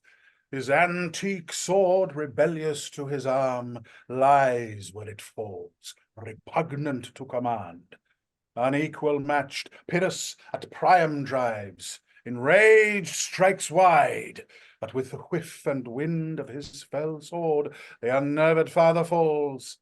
Then senseless Iliad, seeming to feel this blow, with flaming top, stoops to his base, and with a hideous crash takes prisoner Pyrrhus' ear. For lo, his sword, which was declining on the milky head of reverend Priam, seemed in the air to stick.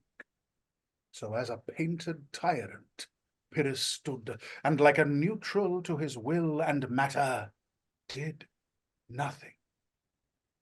But as we often see against some storm, a silence in the heavens, the rack stands still, the bold winds speechless, and the orb below as hush as death.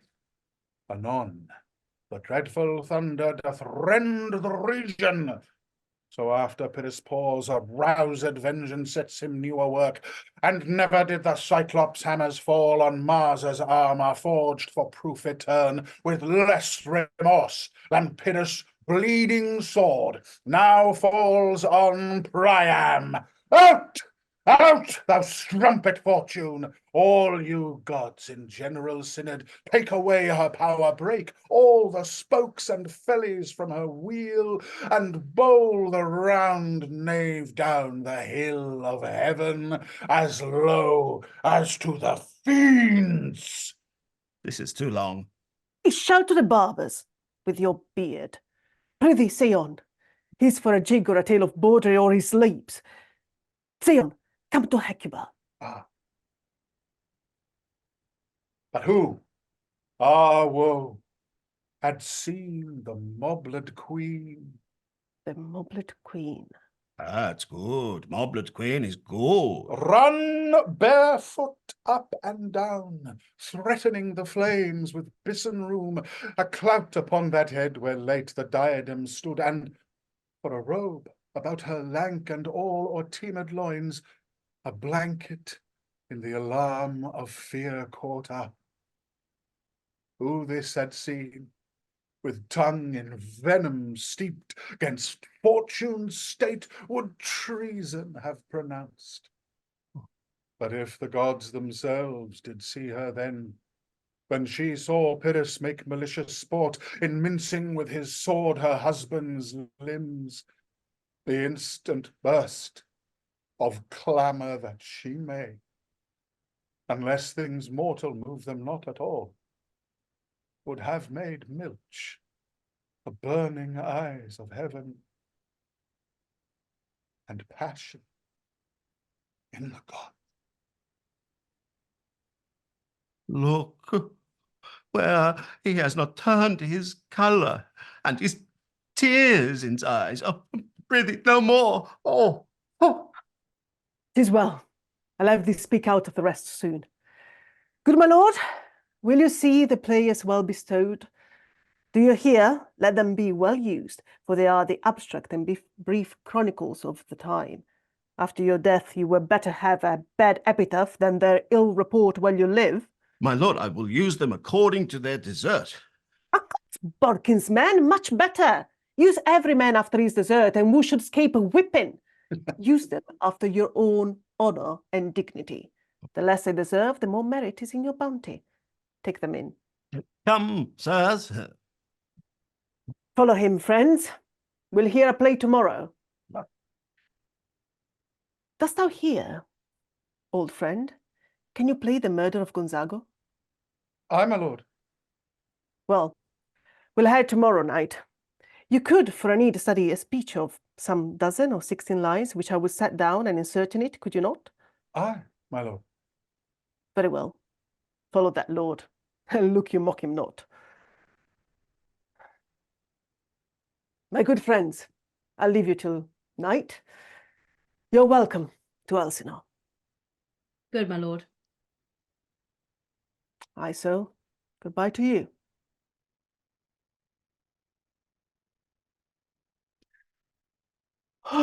Now I am alone. Oh, what a rogue and peasant slave am I. Is it not monstrous that this player here, but in a fiction, in a dream of passion, could force his soul so to his own conceit, that from her workings all his visage want, tears in his eyes, distraction in his aspect, a broken voice, and his whole function suiting with forms to his conceit, and all for nothing, for Hecuba. What's Hecuba to him, or he to Hecuba, that he should weep for her? What would he do, had he the motive and the cue for passion that I have? He would drown the stage with tears, and cleave the general ear with horrid speech, make mad the guilty, and appall the free, confound the ignorant, and amaze indeed the very faculties of eyes and ears. Yet I, a dull and muddy-mettled rascal, speak like John o' Dreams, unpregnant of my cause, and can say nothing. No, not for a king, upon whose property and most dear life a damned defeat was made. Am I a coward? Who calls me villain, makes my feet across, plucks off my beard and blows it in my face, tweaks me by the nose, gives me the light in the throat as deep as to my lungs? Who does me this? Oh, swans, I should take it, but it cannot be. But I am pigeon-livered and lack gall to make oppression bitter. Or ere these I should have fatted the region skies with the slave offal, bloody villain, remorseless, treacherous, kindly villain of vengeance. Oh. Why? What an ass am I? This is most brave, that I, the son of a dear father murdered, prompted to my revenge by heaven and hell, must, like a whore, unpack my heart with words, and fall a cursing like a very drab scullion. Fie upon it. About my brains. I have heard that guilty creatures sitting at a play have, by the very cunning of the scene, been struck so to the soul that presently they have proclaimed their malefaction. For murder, though it have no tongue, will speak with the most miraculous organ. I'll have these players play something like the murder of my father before mine uncle. I'll observe his looks, I'll tend him to the quick. If he but blench, I know my cause. The spirit that I have seen may be the devil, and the devil hath power to assume a pleasing shape, yea, and perhaps out of my weakness and my melancholy, as he is very potent with such spirits, abuses me to damn me. I'll have grounds more relative than this. The play's the thing wherein I'll catch the conscience of the king. And can you, by no drift of circumstance, get from him why he puts on this confusion, greeting so harshly all these days of quiet with turbulent and dangerous lunacy? He does confess he feels himself distracted, but from what cause he will by no means speak. Nor do we find him forward to be sounded, but with a crafty madness keeps aloof when we would bring him on to some confession of his true state. Did he receive you well? Most like a gentleman. But with much forcing of his disposition. Negard of question, but of our demands most free in his reply. Did you essay him to any pastime?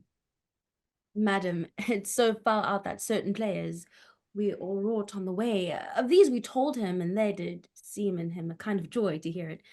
They are about the court, and as I think, they have already order this night to play before him. It is most true. And he beseeched me to entreat your majesties to hear and see the matter. Oh, with all my heart, and it doth much content me to hear him so inclined. Good gentlemen, Give him a further edge to drive his purpose on to these delights. We shall, my lord. My lord, do as you please, but if you hold it fit, after the play, let his queen mother all alone entreat him to show his grief. Let her be round with him, and I'll be placed, so please you, in the ear of all their conference. If she find him not, to England send him, or confine him where your wisdom best shall think. It shall be so. Madness in great ones must not unwatched go. Speak the speech, I pray you, as I pronounced it to you, trippingly on the tongue. But if you mouth it as many of your players do, I had as lief the town crier spoke my lines. Now do not sow the air too much with your hands thus, but use all gently, for in the very torrent and tempest, and as I may say, whirlwind of your passion, you must acquire and beget a temperance that may give it smoothness. Oh, it offends me to the soul to hear a robustious, periwig-pated fellow tear a passion to tatters, to very rags, to split the ears of the groundlings who, for the most part, are capable of nothing but inexplicable dumb shows and noise. I would have such a fellow whipped for doing Tergamund. It howled Herod's Herod. Pray you, avoid it. I warrant your honour. Be not too tame neither, but let your own discretion be your tutor. Suit the action to the word to the action, with this special observance, that you o'erstep not the modesty of nature.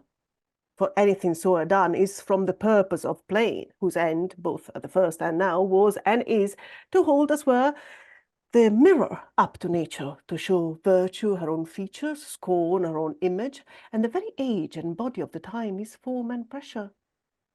Now this overdone, or come tardy of, though it make the unskilful laugh, cannot but make the judicious grieve, the censure of the which one must in your allowance away a whole theatre of others. Oh, there be players that I have seen play, and heard others praise, and that highly, not to speak it profanely, that neither having the accent of Christians, nor the gait of Christians, pagan nor man, have so strutted and bellowed that I have thought some of nature's journeymen had made them, and not made them well. They imitated humanity so abominably. Hope we have reformed that indifferently with us, sir. Reform it altogether. And let those that play the clowns speak no more than is set down for them, for there be of them that will themselves laugh to set some quantity of barren spectators to laugh too, though in the meantime some necessary question of the play be then to be considered.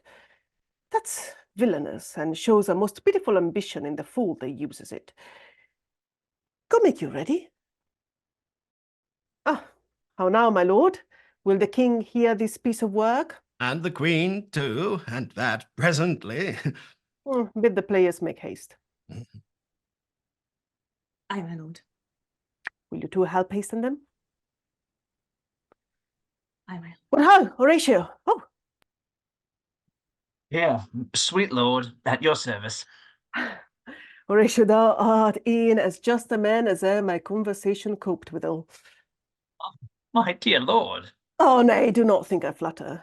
For what advancement may I hope from thee, that no revenue hast but thy good spirits to feed and clothe thee? Why should the poor be flattered? Nay, let the candid tongue lick absurd pomp, and crook the pregnant hinges of the knee where thrift may follow fawning. Dost thou hear? Since my dear soul was mistress of her choice, and could of men distinguish, her election hath sealed thee for herself. For thou hast been as one in suffering all that suffers nothing, a man that fortune's buffets and rewards has ta'en with equal thanks, and blessed are those whose blood and judgment are so well commingled that they are not a pipe for fortune's finger to sound what stops she please. Give me that man that is no passion's slave, and I will wear him in my heart's core, aye, in my heart of hearts, as I do thee. Something too much of this. There is a play tonight before the king. One scene of it comes near the circumstance which I have told thee of my father's death. I pray thee, when thou seest the act afoot, even with the very comment of thy soul, observe, mine uncle, if his occulted guilt do not itself uncannol in one speech, it is a damned ghost that we have seen, and my imaginations are as foul as Vulcan's Tithe. Give him heedful note, for mine eyes will rivet to his face, and after we will both our judgments join in censure of his semen.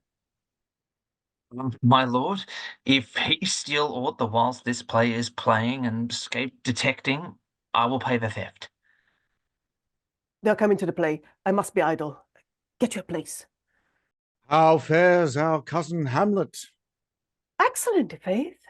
Of the chameleon's dish, I eat the air, promise crammed. You cannot feed capons, sir. I have nothing with this answer, Hamlet. These words are not mine.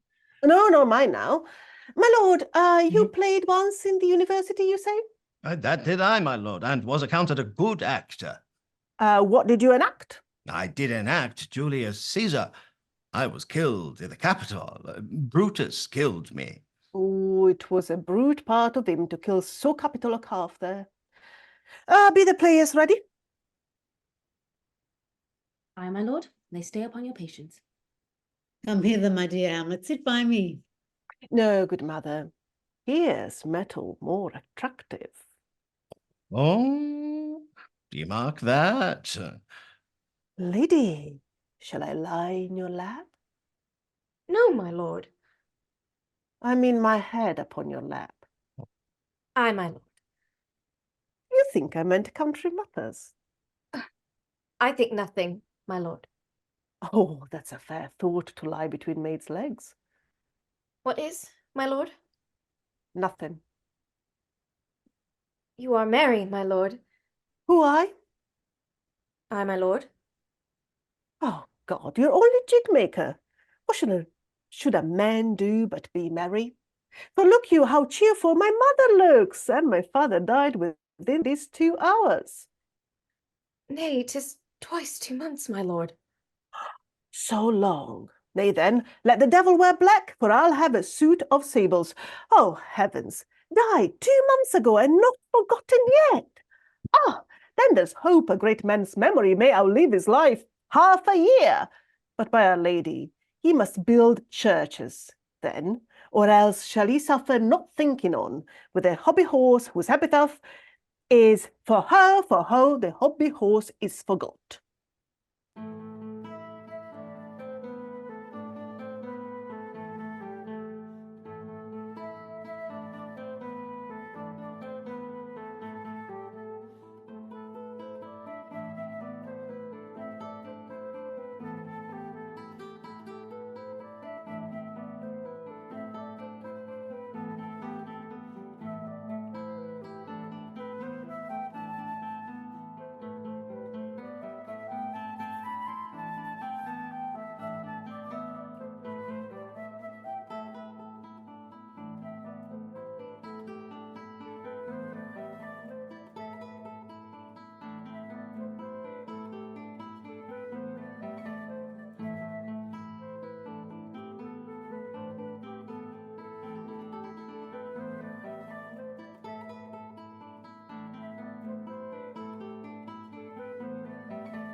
What means this, my lord?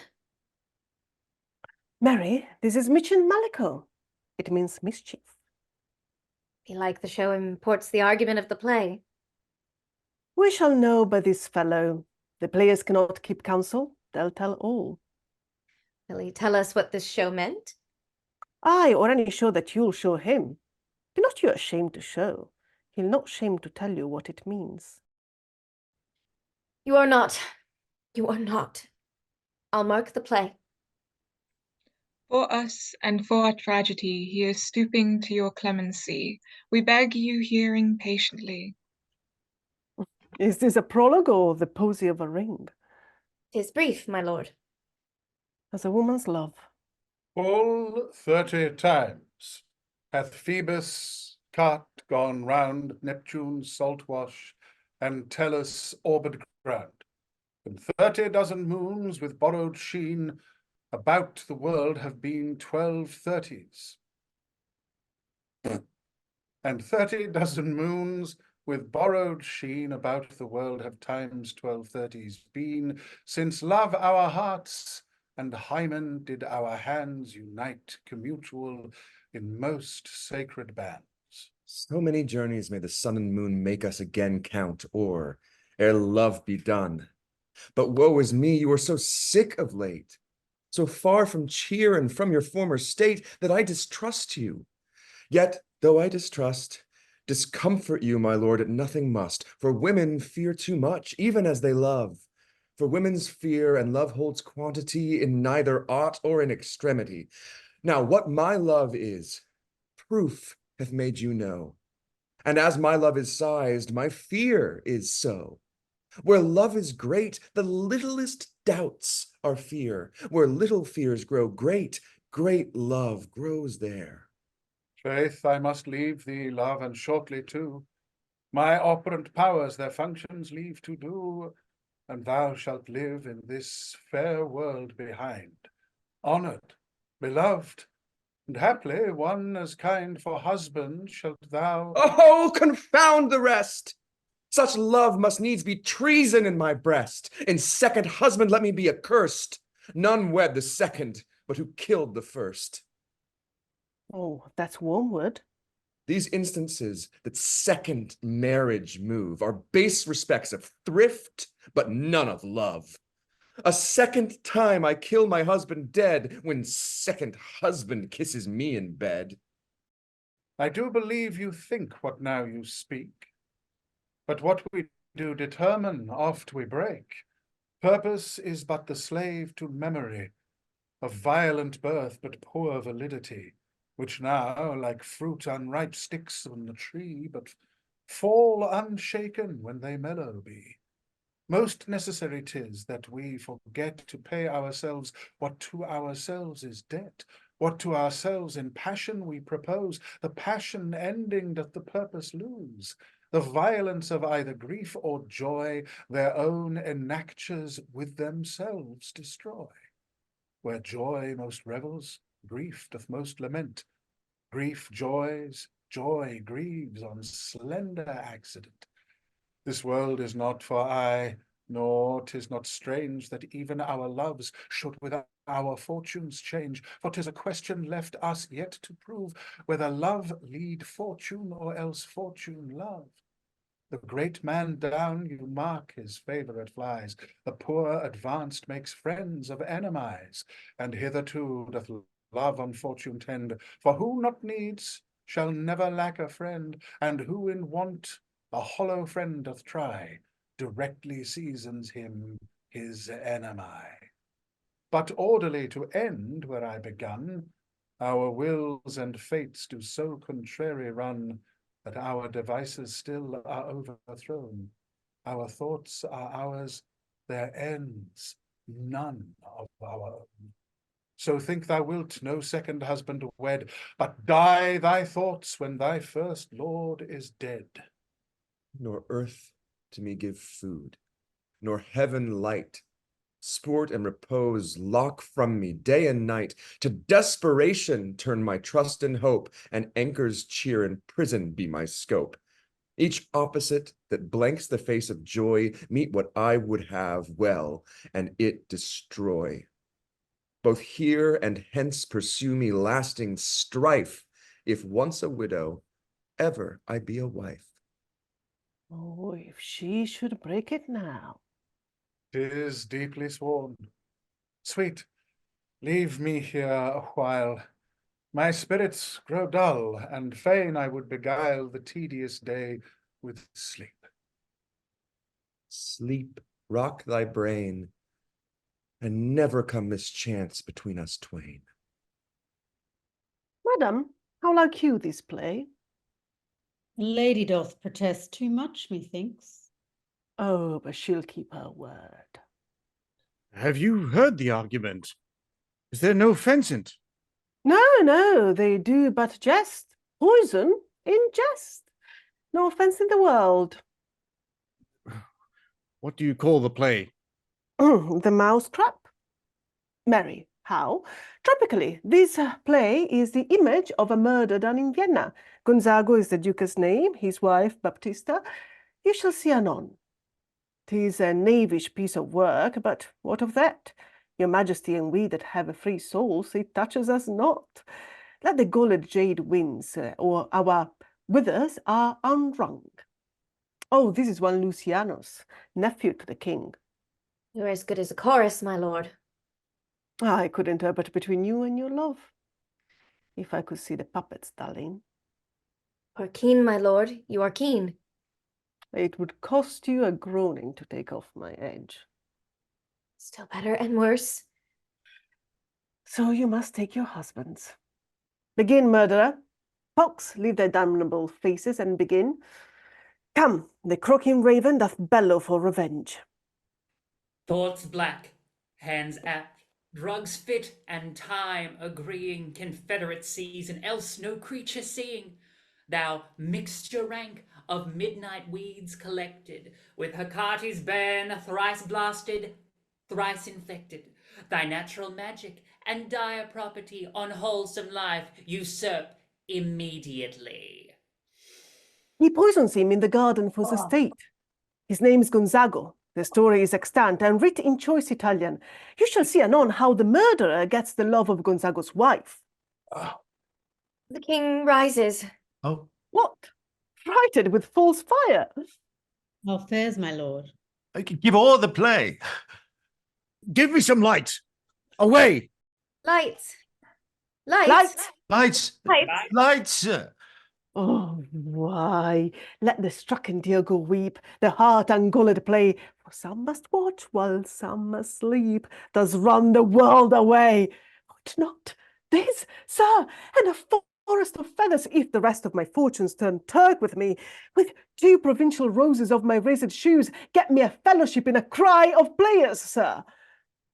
Share. A whole one, I. For thou dost know, a demon dear, this realm dismantled was of Jove himself, and now reigns here a very, very peacock. You might have rhymed. Oh, good Horatio, I'll take the ghost's word for £1,000. Didst perceive? Very well, my lord. Upon the token of the poisoning. I did very well note him. Oh, come, some music, come the recorders, for if the king like not the comedy, then belike he likes not perdie. Come, some music. Good my lord, vouchsafe a word with you. Sir, a whole history. The king Aye, sir, what of him? is in his retirement marvellous distempered. With drink, sir. No, my lord, rather with choler. Oh, your wisdom should show itself more richer to signify this to his doctor, for me to put him to his purgation would perhaps plunge him into more choler. Good my lord, put your discourse into some frame, and start not so wildly from a fair. I am tame, sir. Pronounce. Nay, good. This courtesy is not the right breed.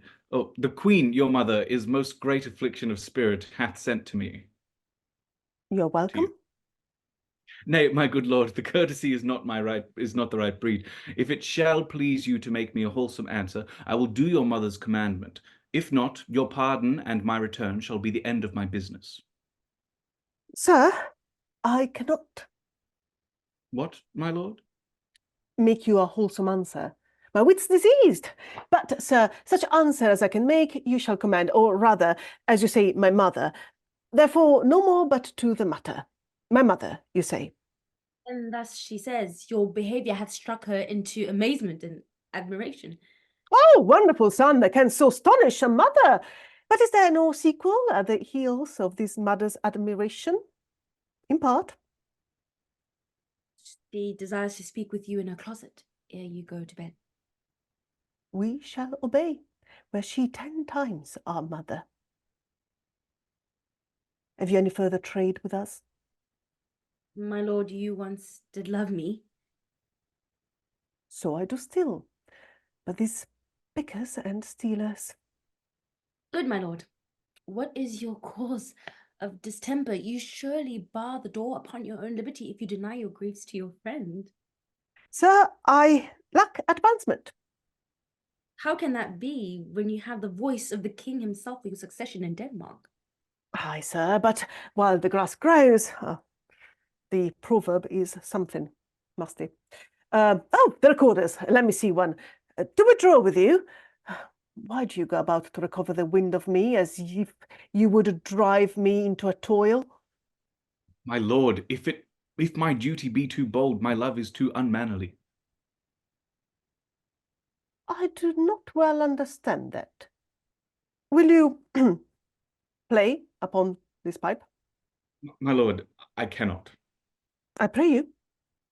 Believe me, I cannot. I do beseech you. I know no touch of it, my lord. 'Tis as easy as lying. Govern these vantages with your lingers and thumb, give it breath with your mouth, and it will discourse most eloquent music. Look you, these are the stops. But these cannot I command to any utterance of harmony. I have not the skill. Why? Look you now how unworthy a thing you make of me. You would play upon me. You would seem to know my stops.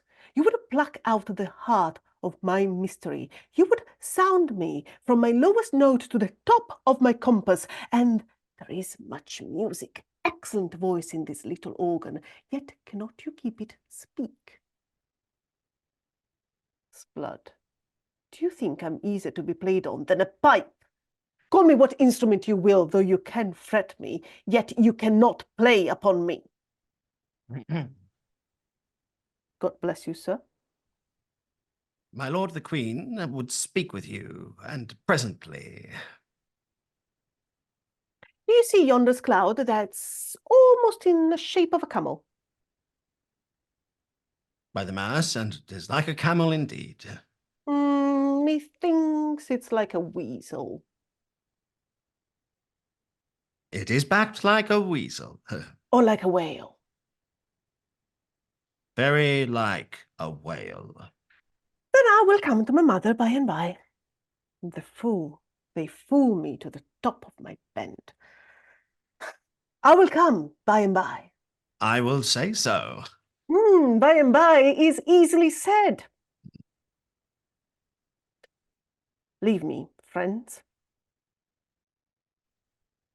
It is now the very witching time of night, when churchyards yawn and hell itself breathes out contagion to this world.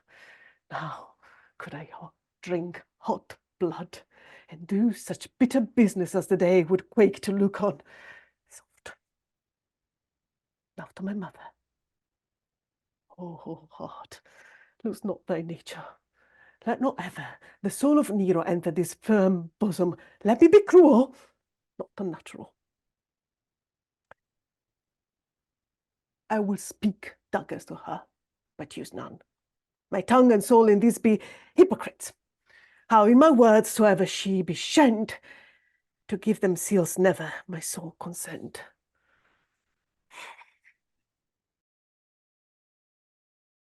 I like him not, nor stands it safe with us to let his madness range.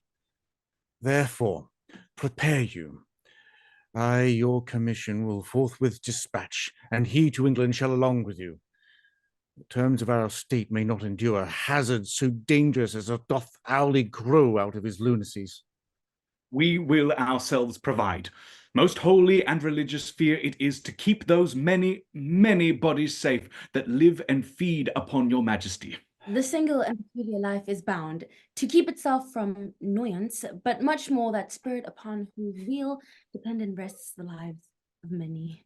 The seas of majesty dies not alone, but like a gulf doth draw what's near it with it. It is a massy wheel fixed on the summit of the highest mount, to whose huge spokes 10,000 lesser things are mortised and adjoined, which, when it falls, each small and excellent petty consequence, attends the boisterous ruin. Never alone did the king sigh with a general groan. Arm you, I pray you, to the speedy voyage. For we will fetters put upon this fear, which now goes too free-footed. We will haste us. My lord, he's going to his mother's closet, behind the arras. I'll convey myself to hear the process. I'll warrant she'll tax him home. And as you said, and wisely was it said, 'tis meet that some more audience than a mother, since nature makes them partial, should o'erhear the speech of vantage. Fare you well, my liege. I'll call upon you ere you go to bed and tell you what I know. Thanks, dear my lord.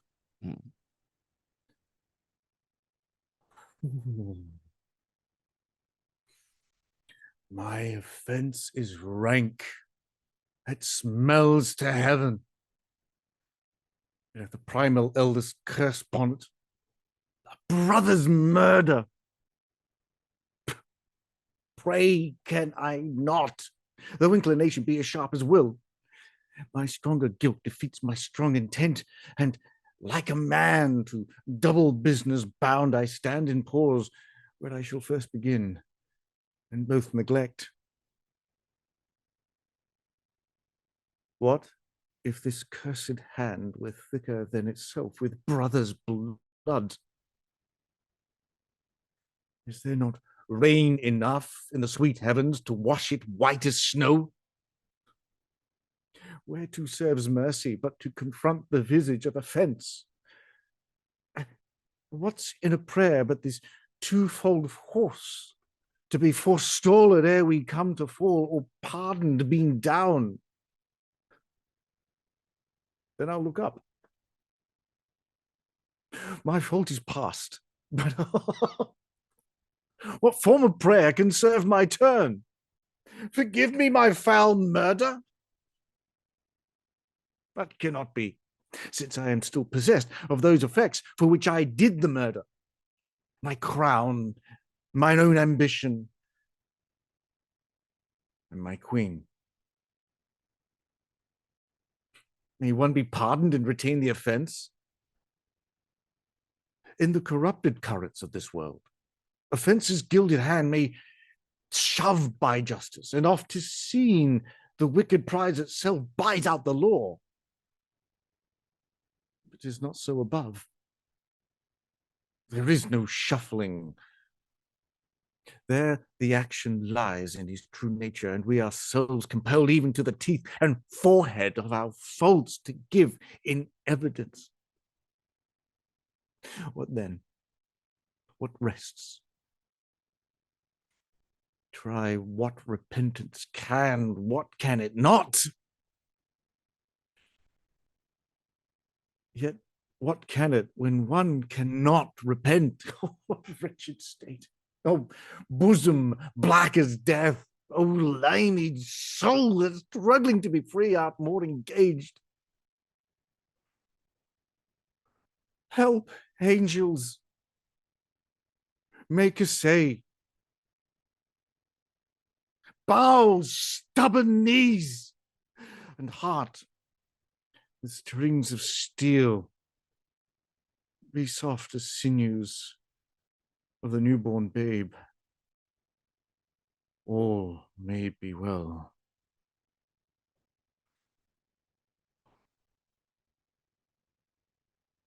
Now might I do it, Pat. Now is a praying. And now I'll do it. So he goes to heaven. And so am I revenged. That would be scant. Oh, a villain kills my father, and for that I, his sole son, do this same villain send to heaven. Oh, why this is higher in salary, not revenge? He took my father grossly, full of bread, with all his crimes broad blown as flush as May, and how his hooded stands, who knows, save heaven. But in our circumstance and cause of thought, is heavy with him. And am I then revenge? To take him in the purging of his soul, when he is fit and seasoned for this passage? No. Oh, up, sword. And know thou a more horrid hand. When he is drunk asleep, or in his rage, or in the incestuous pleasure of his bed, at gaming, swearing, or about some act that has no relish of salvation in it. Then trip him, that his heels may kick at heaven, and that his soul may be as damned and black as hell whereto he goes. My mother says, this physics but prolongs thy sickly days.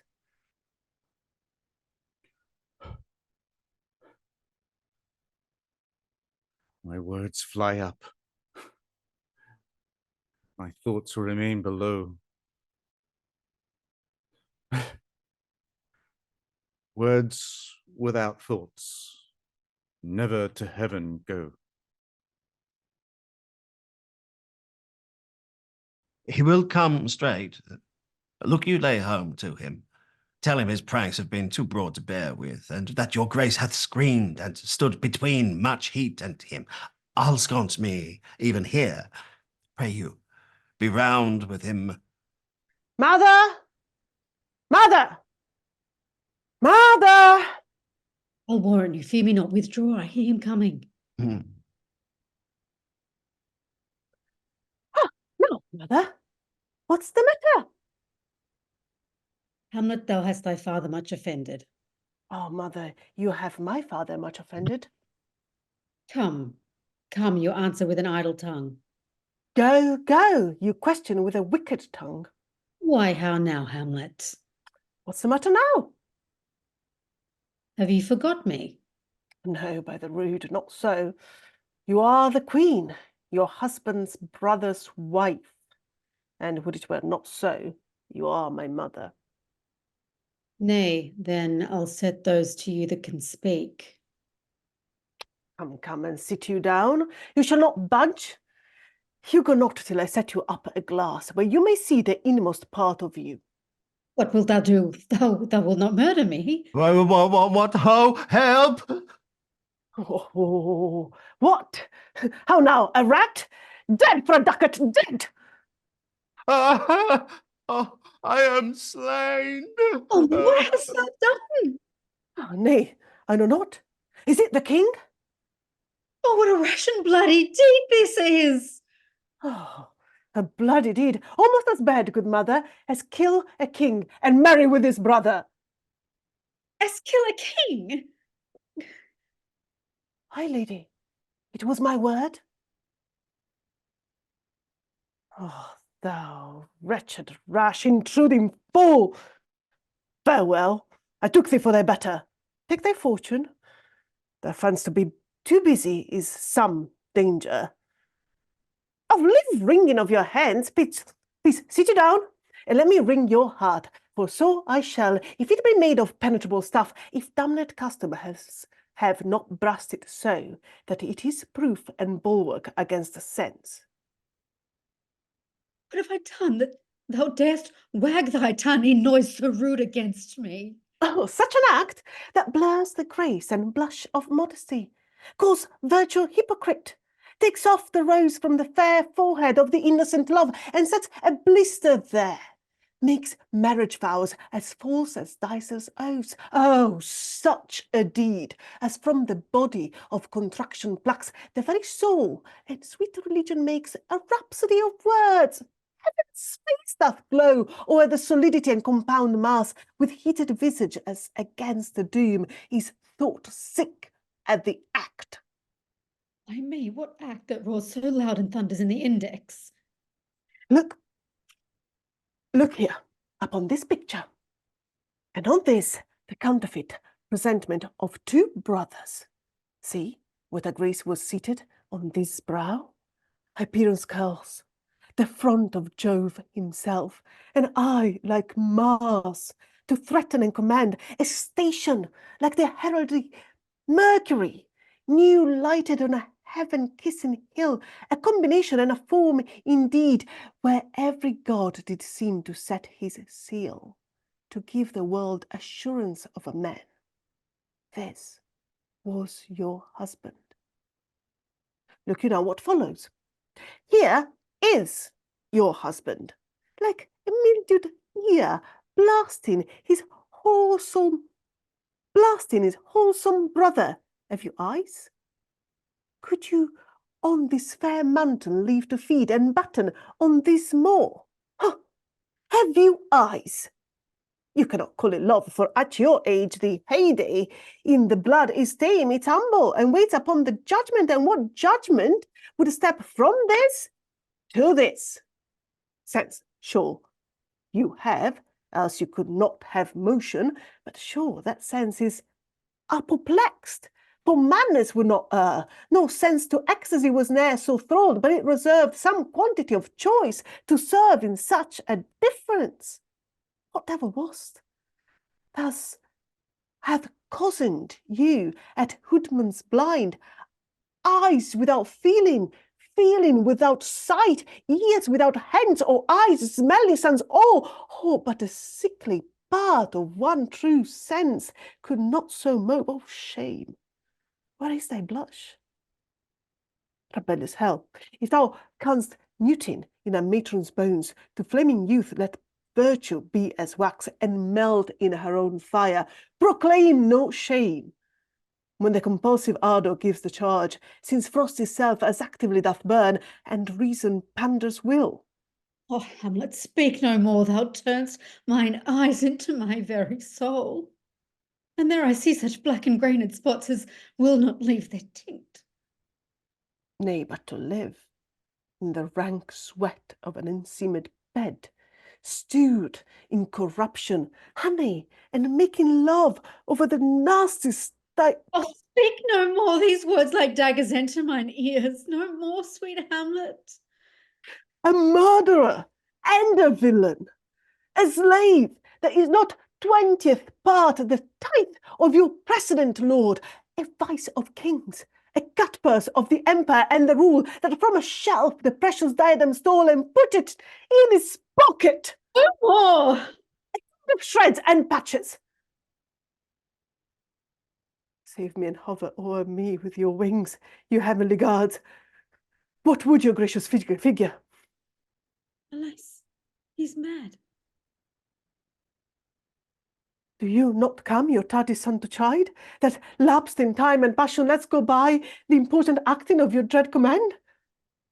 Oh, say!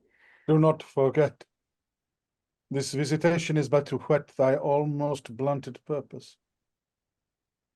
But look, amazement on thy mother sits. O step between her and her fighting soul. Conceit in weakest bodies, strongest works. Speak to her, Hamlet. How is't with you, lady? Alas, how is't with you? That you do bend your eye on vacancy, and with the incorporeal air do hold discourse. Forth at your eyes your spirits wildly peep, and as the sleeping soldiers in the alarm, your bedded hair, like life in excrement, starts up and stands on end. O gentle son, upon the heat and flame of thy distemper sprinkle cool patience. Whereon do you look? On him! On him! Look you, how pale he glares! His form and cause conjoined, preaching to stones, would make them capable. Do not look upon me, lest with this piteous action you convert my stern effects. Then what I have to do will want true colour, tears, perchance, for blood. To whom do you speak this? Do you see nothing there? Nothing at all. Yet all that is, I see. Nor did you nothing hear? No, nothing but ourselves. Why, look you there, Look how he steals away. My father in his habit as he lived. Look where he goes, even now, out of that portal. This is the very coinage of your brain. This bodiless creation ecstasy is very cunning in. My pulse, as yours doth temperately keep time.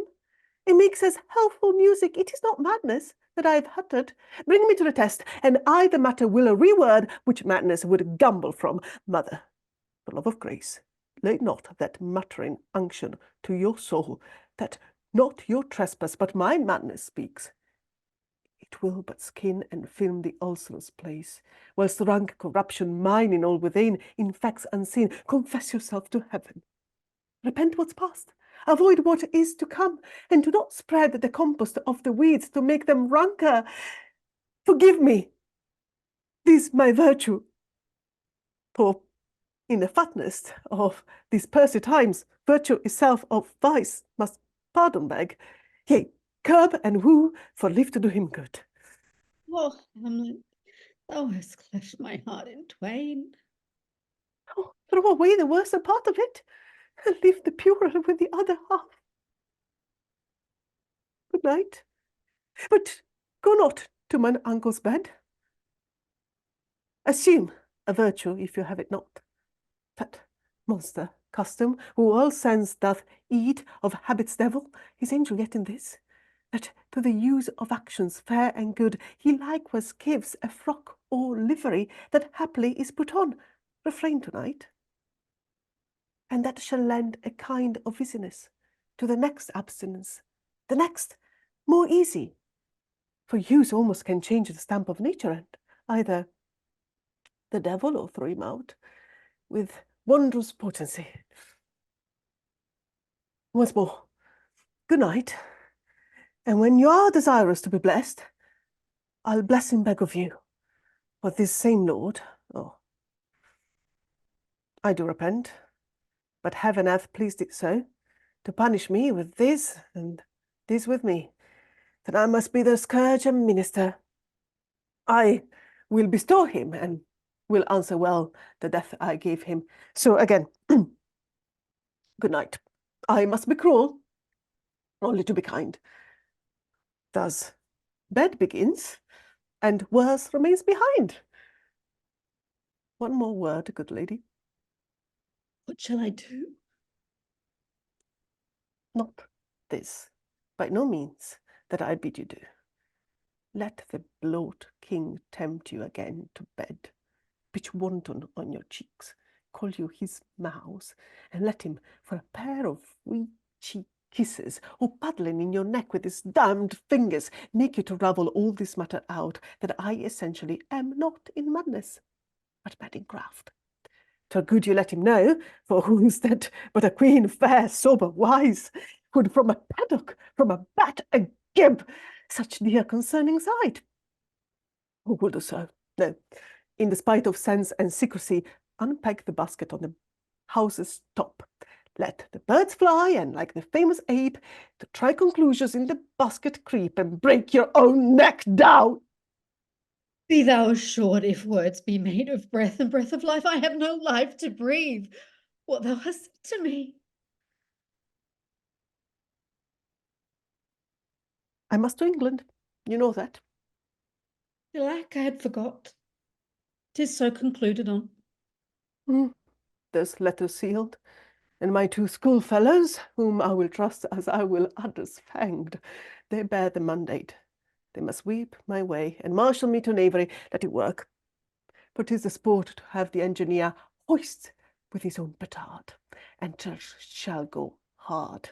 But I will delve on 1 yard below their minds, and blow them at the moon. Oh, 'tis most sweet, when in one line 2 crafts directly meet. This man shall set me packing. I'll lug the guts into the neighbour room.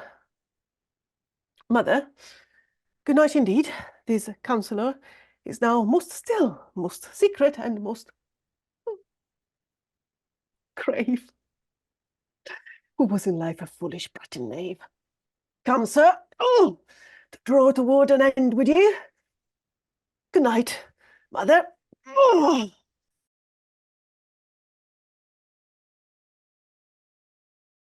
There's matters in these sighs. These profound heaves you must translate. 'Tis fit we understand them. Where is your son?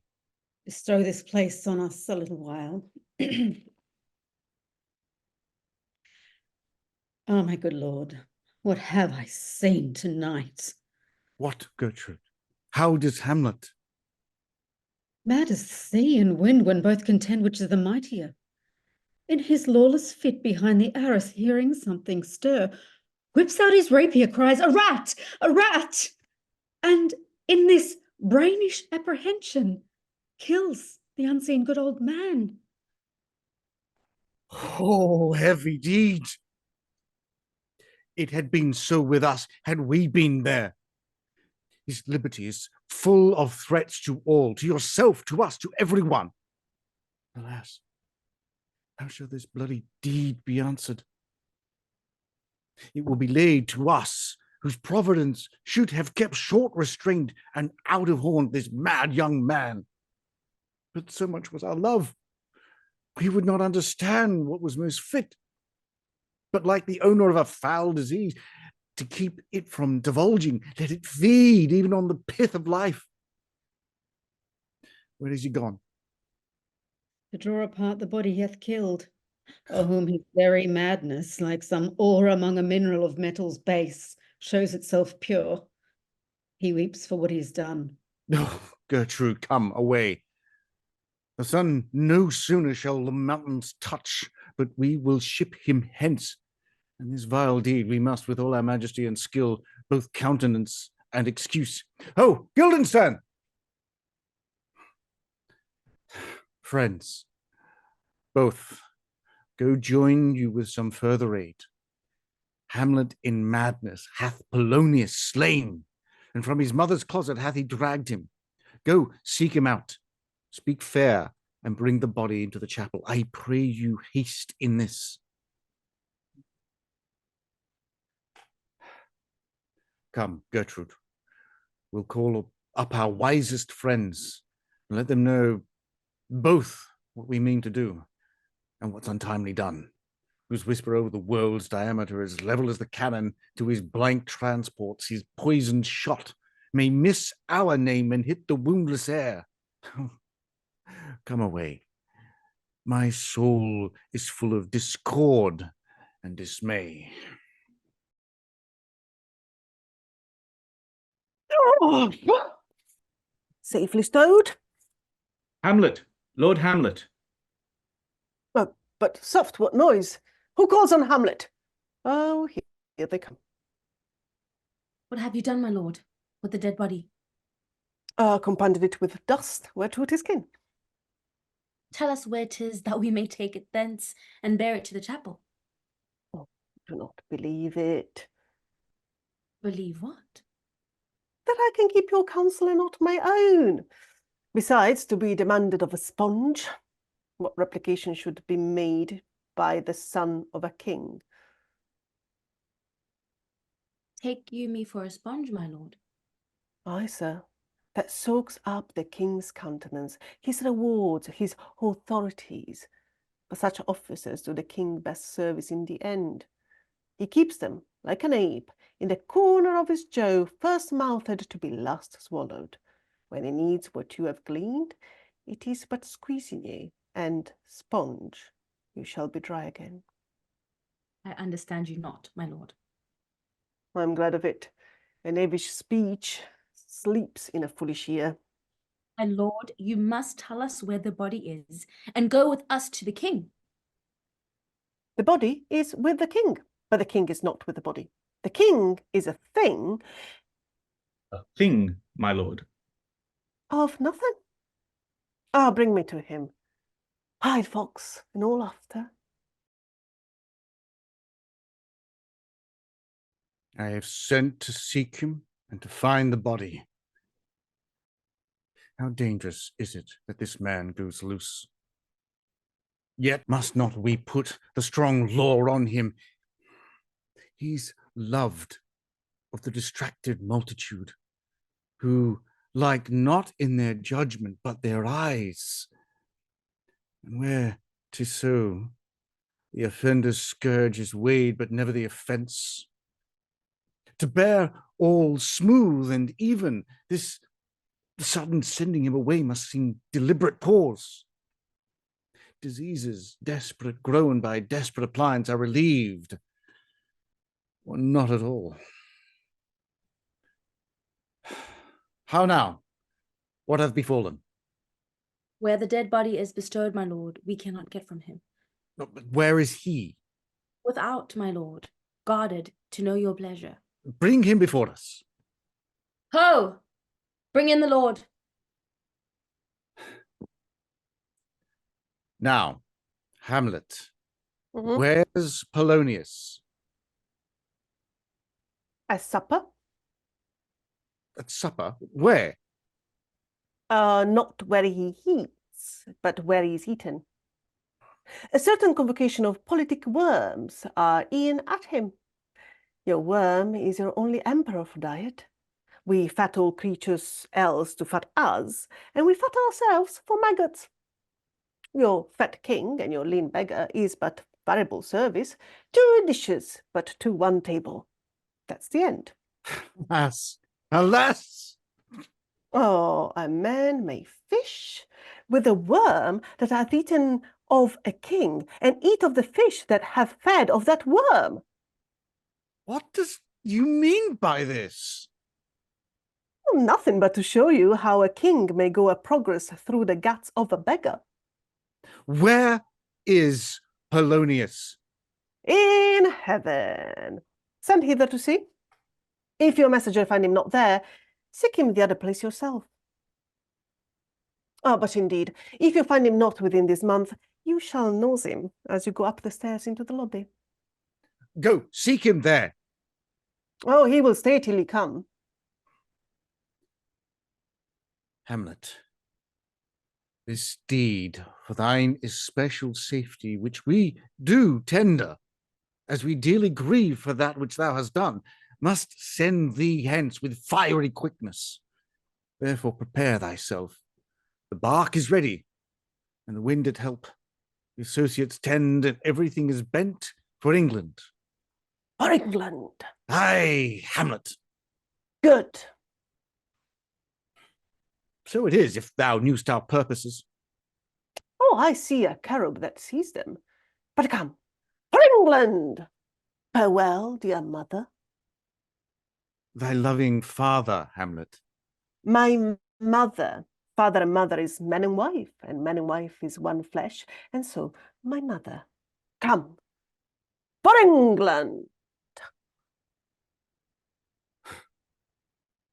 Follow him at foot. Tempt him with speed abroad. Delay it not. I have him hence tonight. Away, for everything is sealed and done. That else leans on the affair. Pray you make haste.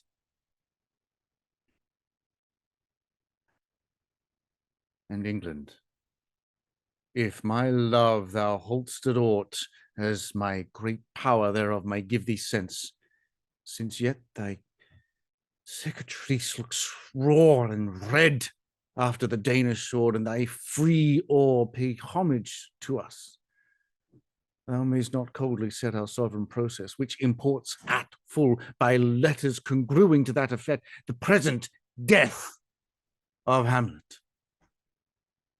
Do it, England, for like the heretic in my blood he rages, and thou must cure me. Till I know 'tis done, howe'er my haps, my joys are ne'er begun. Go, captain, from me greet the Danish king. Tell him that by his license Fortinbras craves the conveyance of a promised march over his kingdom. You know the rendezvous. If that his majesty would order this, we shall express our duty in his eye, and let him know so. Oh, do it, my lord. Go softly on. Good sir, whose powers are these? They are of Norway, sir. How purpose, sir, I pray you? Against some part of Poland. Who commands them, sir? The nephews to old Norway Fortinbras. Was it against the main of Poland, sir, or some frontier? Truly to speak, and with no addition, we go to gain a little patch of ground that have in it no profit but the name. To pay 5 ducats, 5, I would not farm it, nor will I yield to Norway or the Pole. A ranker rate should it be sold in fee. Why, then the Polak never will defend it. Yes, it is all agreed and garnished. 2,000 souls and 20,000 ducats will not debate the question of this straw. This is the impostum of much wealth and peace that inward breaks and shows no cause without where the man dies. I humbly thank you, sir. God be with you, sir. Wilt please you go, my lord? I'll be with you straight. Go a little before. Oh. How all occasions do inform against me, and spur my dull revenge. What is a man, if his chief good and market of his time be but to sleep and feed? A beast, no more.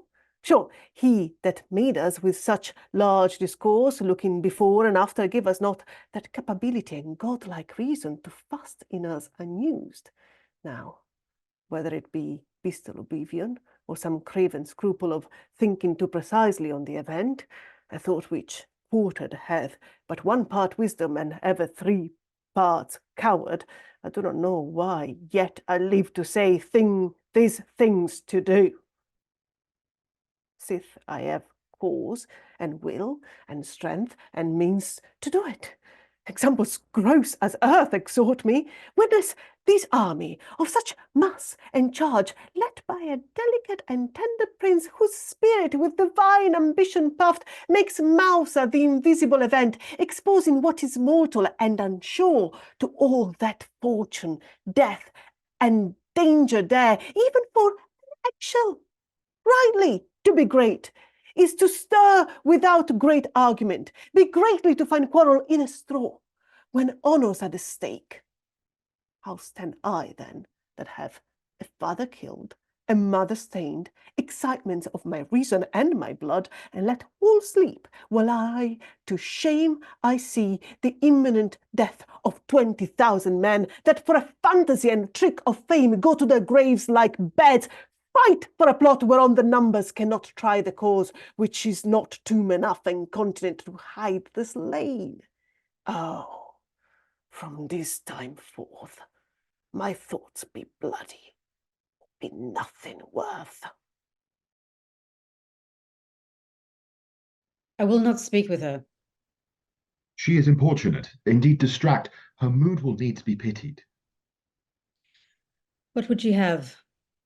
She speaks much of her father, says she hears there's tricks in the world, and hems and beats her heart, spurns enviously at straws, speaks things in doubt that carry but half sense. Her speech is nothing, yet the unshaped use of it doth move the hearers to collection. They aim at it and botch the words up fit to their own thoughts, which, as her winks and nods and gestures yield them, indeed would make one think there might be thought, though nothing sure, yet much unhappily. Well, good she was spoken with, for she may strew dangerous conjectures in ill-breeding minds. Let her come in.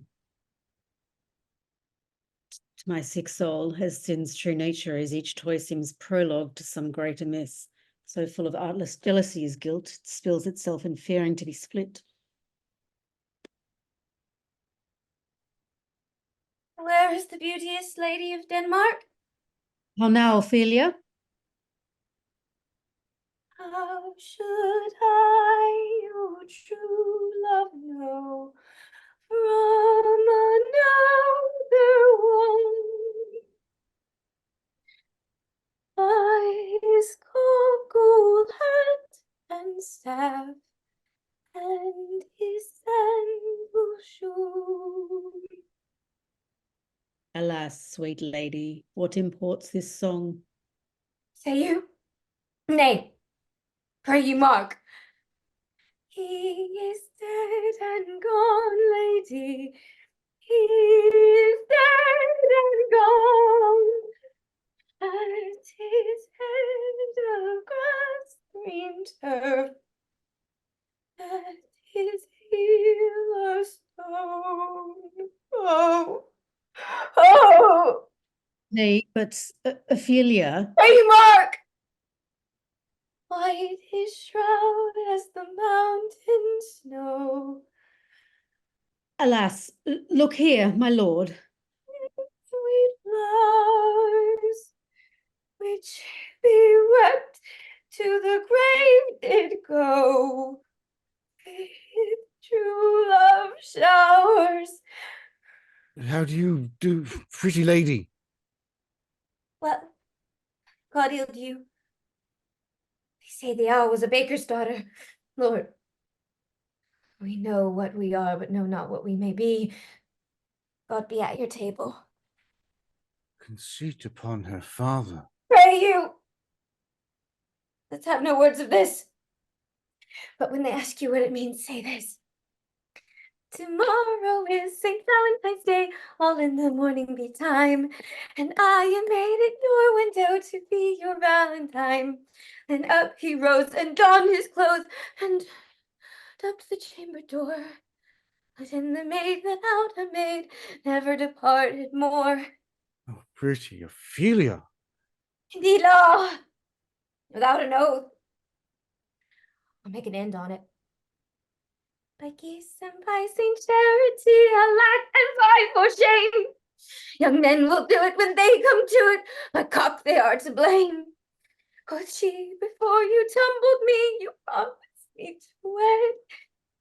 He answers, so would I had done my yonder son.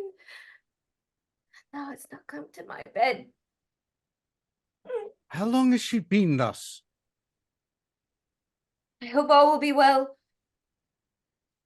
We must be patient. I cannot choose but weep to think they should lay him in the cold ground. My brother shall know of it. And so, I thank you for your good counsel. Come, my coach. Good night, ladies. Good night, sweet ladies. Good night. Good night. Follow her close. Give her good watch, I pray you. This is the poison of deep grief. It springs all from her father's death. Oh, Gertrude, Gertrude, when sorrows come, they come not single spies, but in battalions.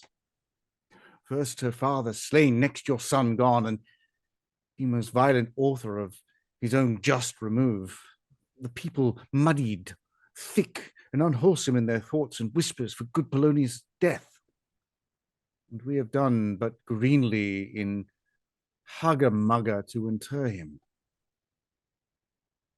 Poor Ophelia, divided from herself and her fair judgment, without the which we are pictures or mere beasts.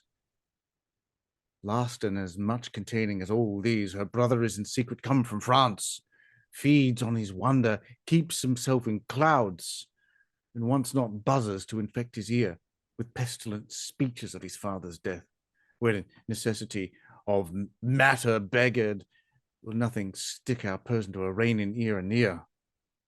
Oh, my dear Gertrude, this, like to a murdering priest, in many places, gives me superfluous death.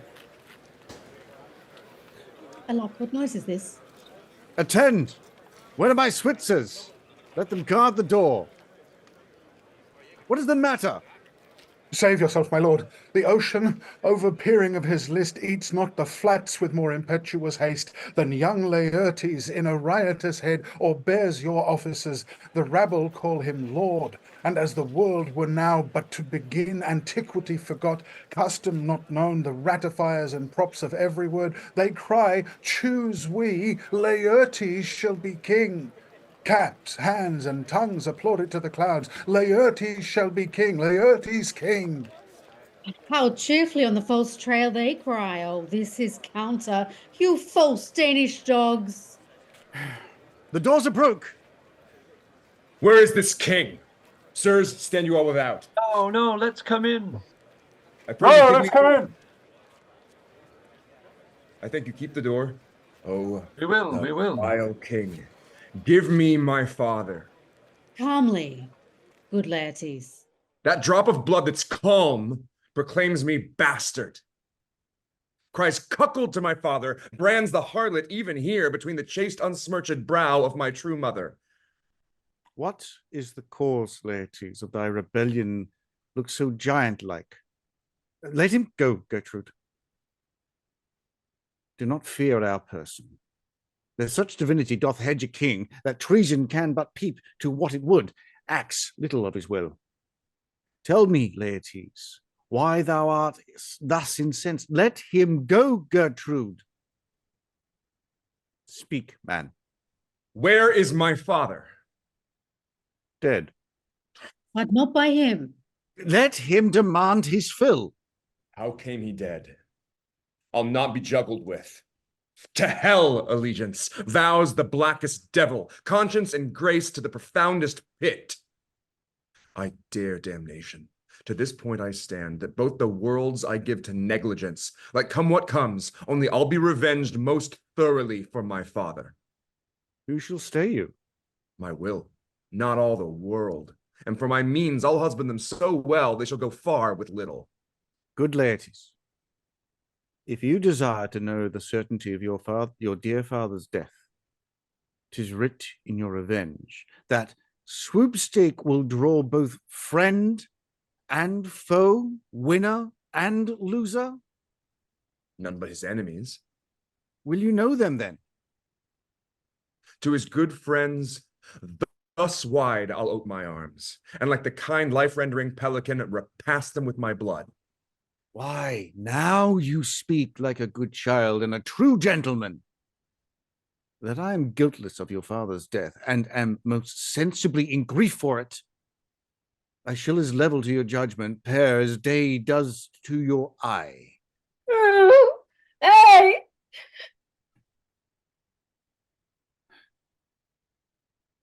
How now, what noise is that? Let her come in.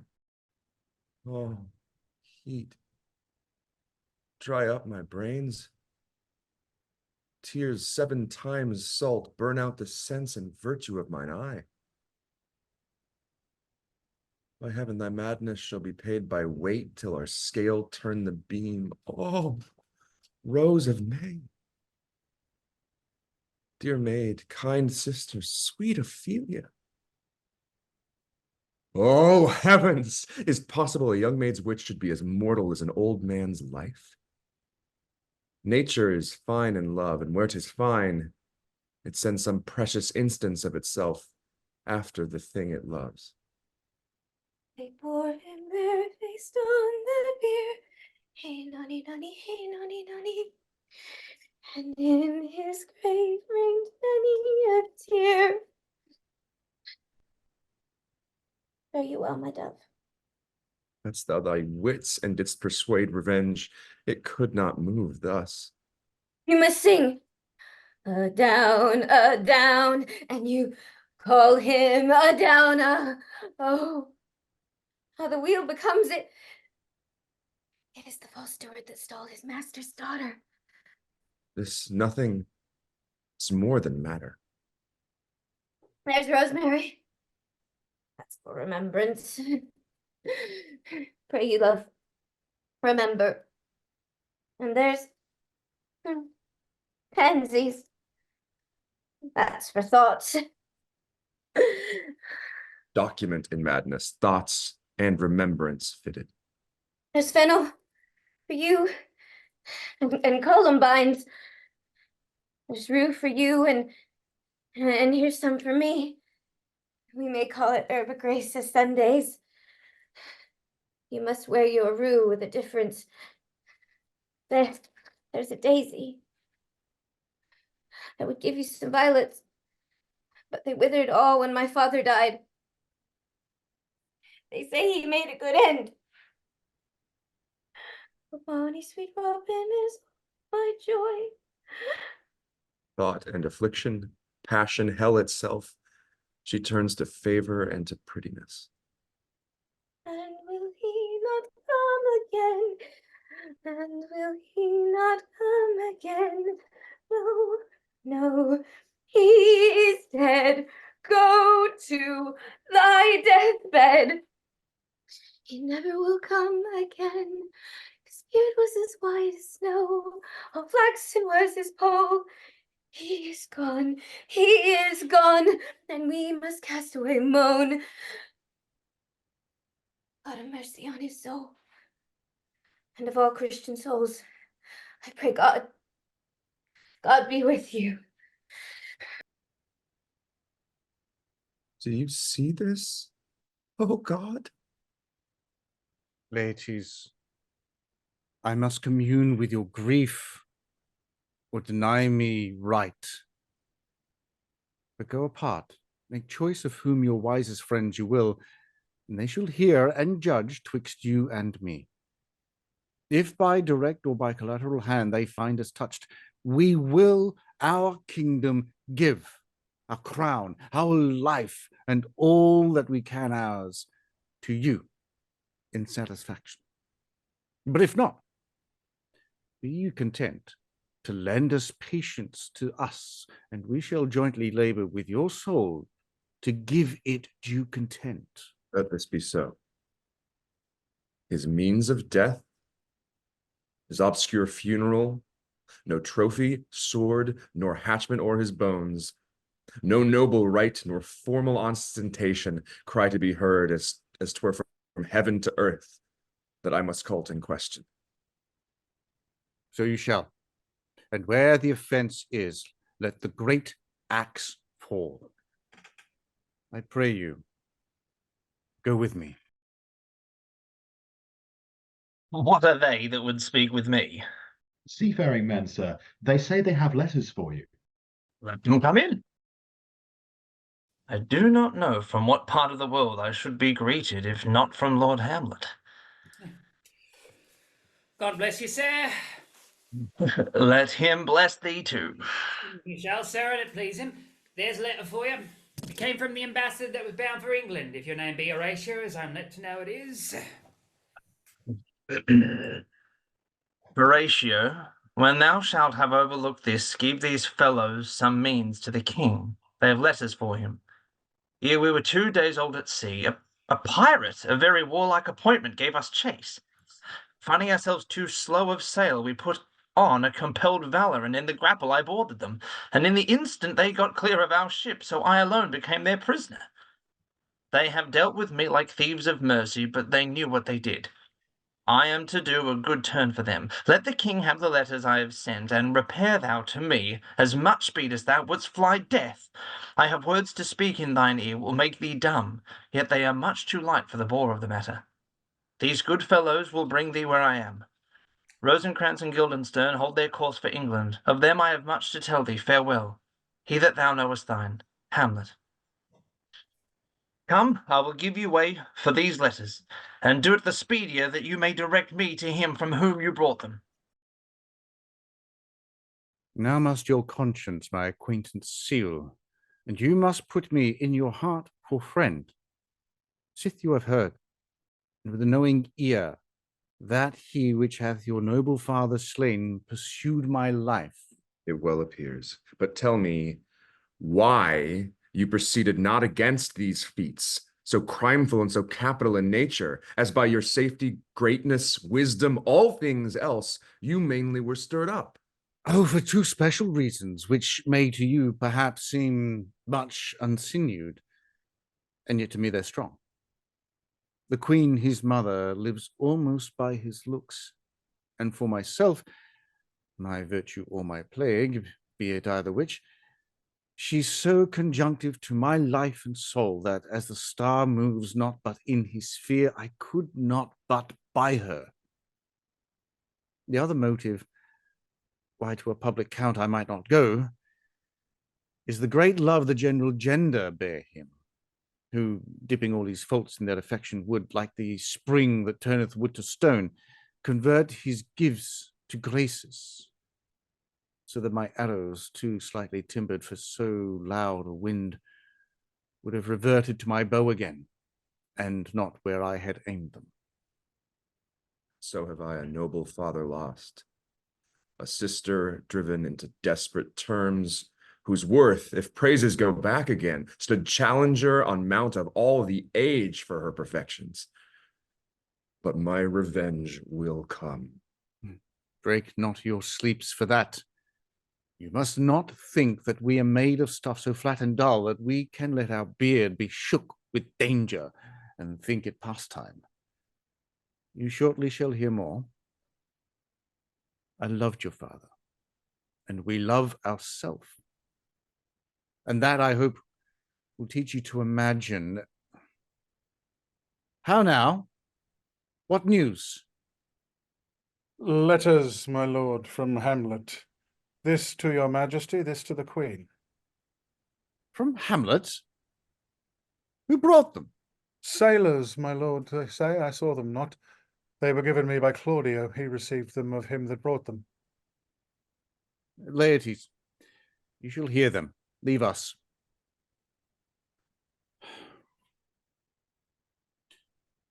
High and mighty, you shall know I am set naked in your kingdom.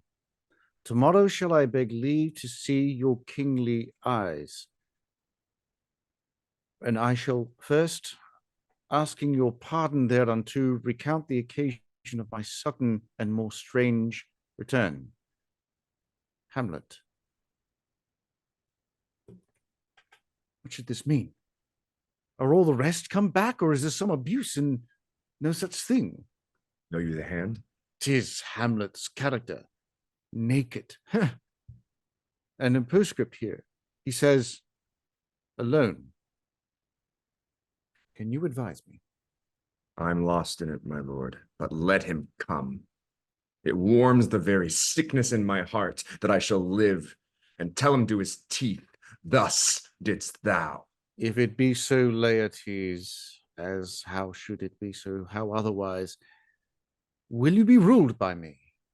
Aye, my lord, so you will not o'errule me to a peace. To thine own peace.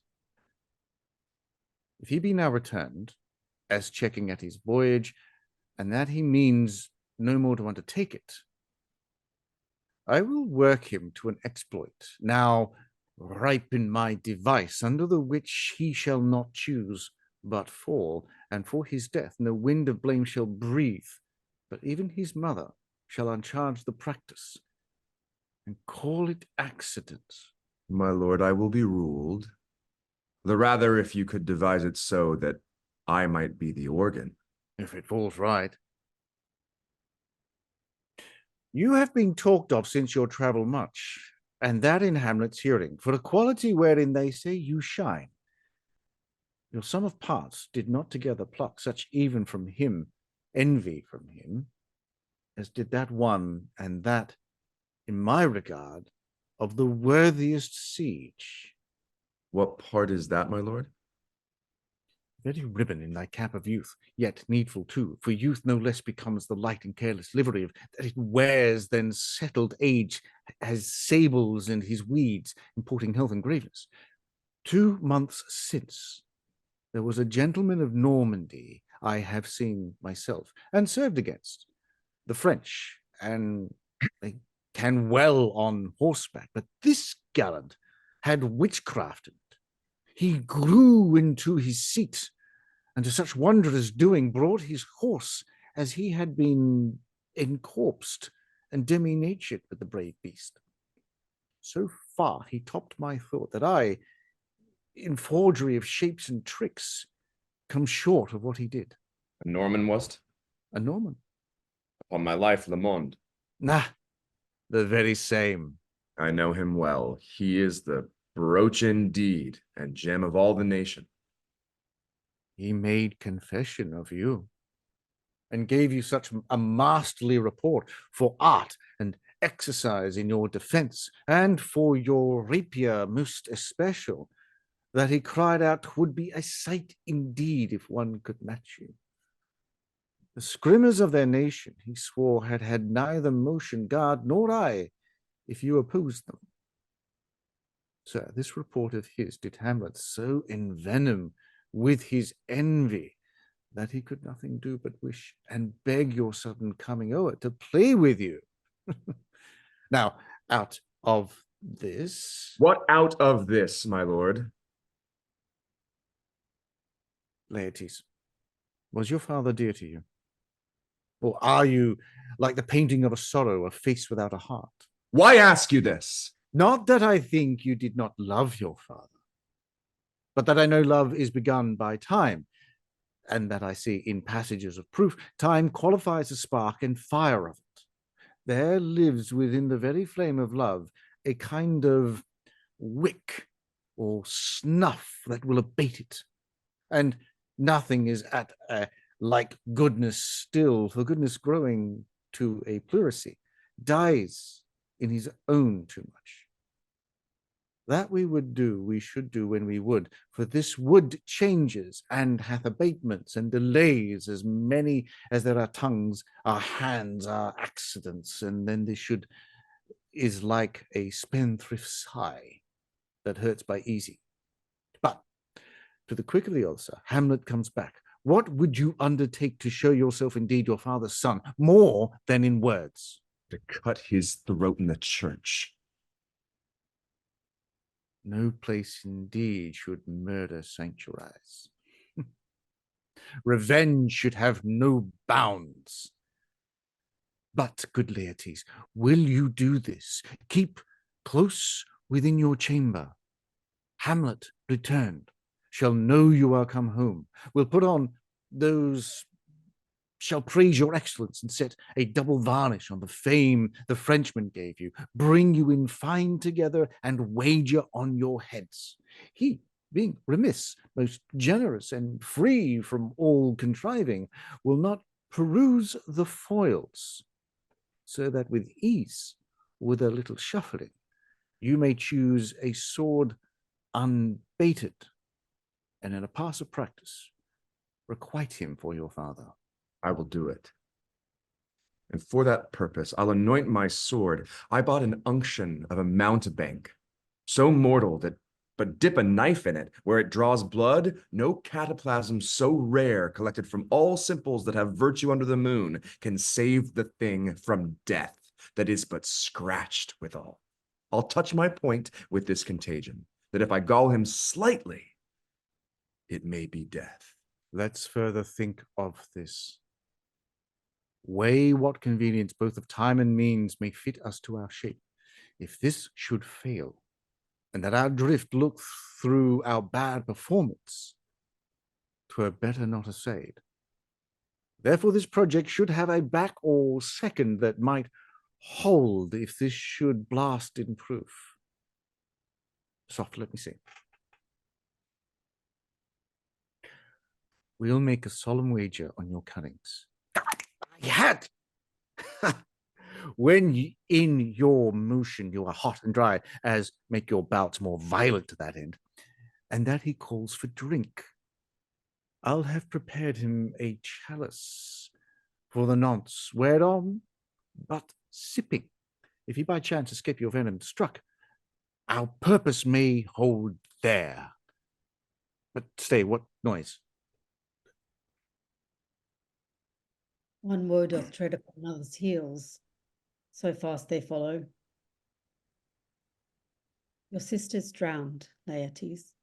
Drowned?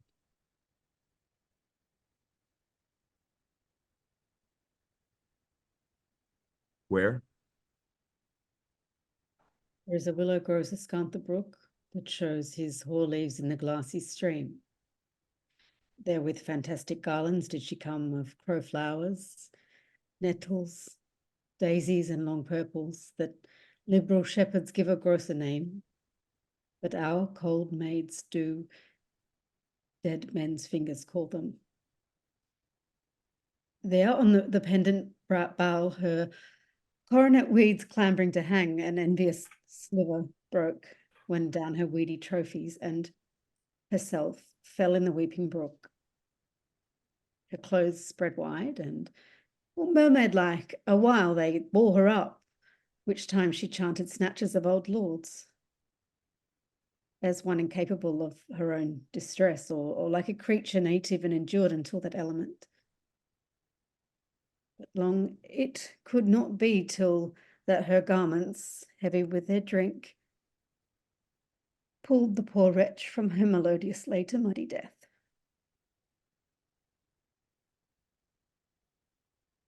Less than she is drowned.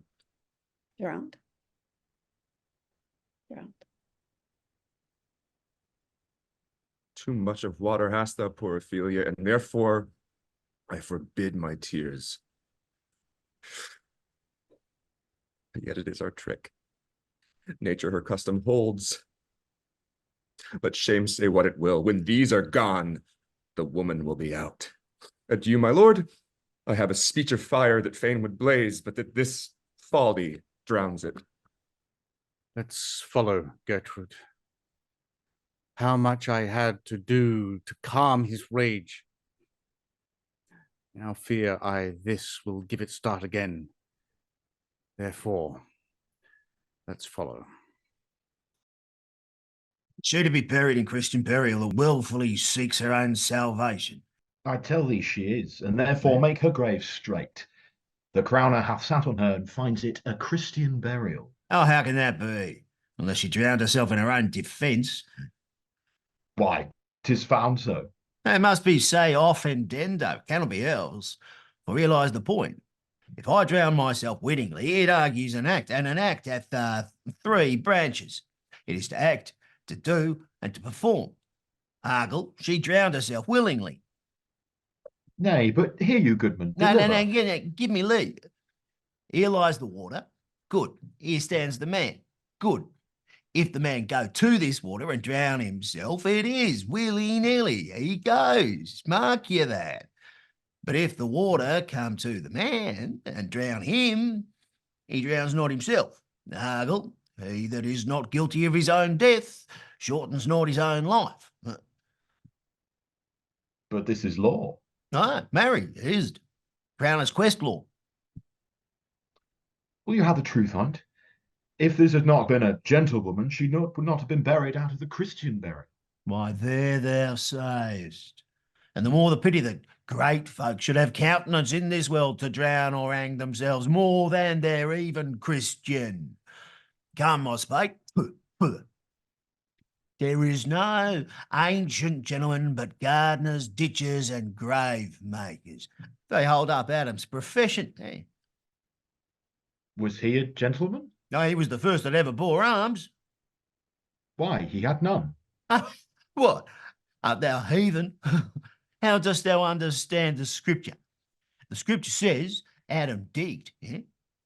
Could he dig without arms? I'll put another question to thee. If thou answerest me not to the purpose, confess thyself.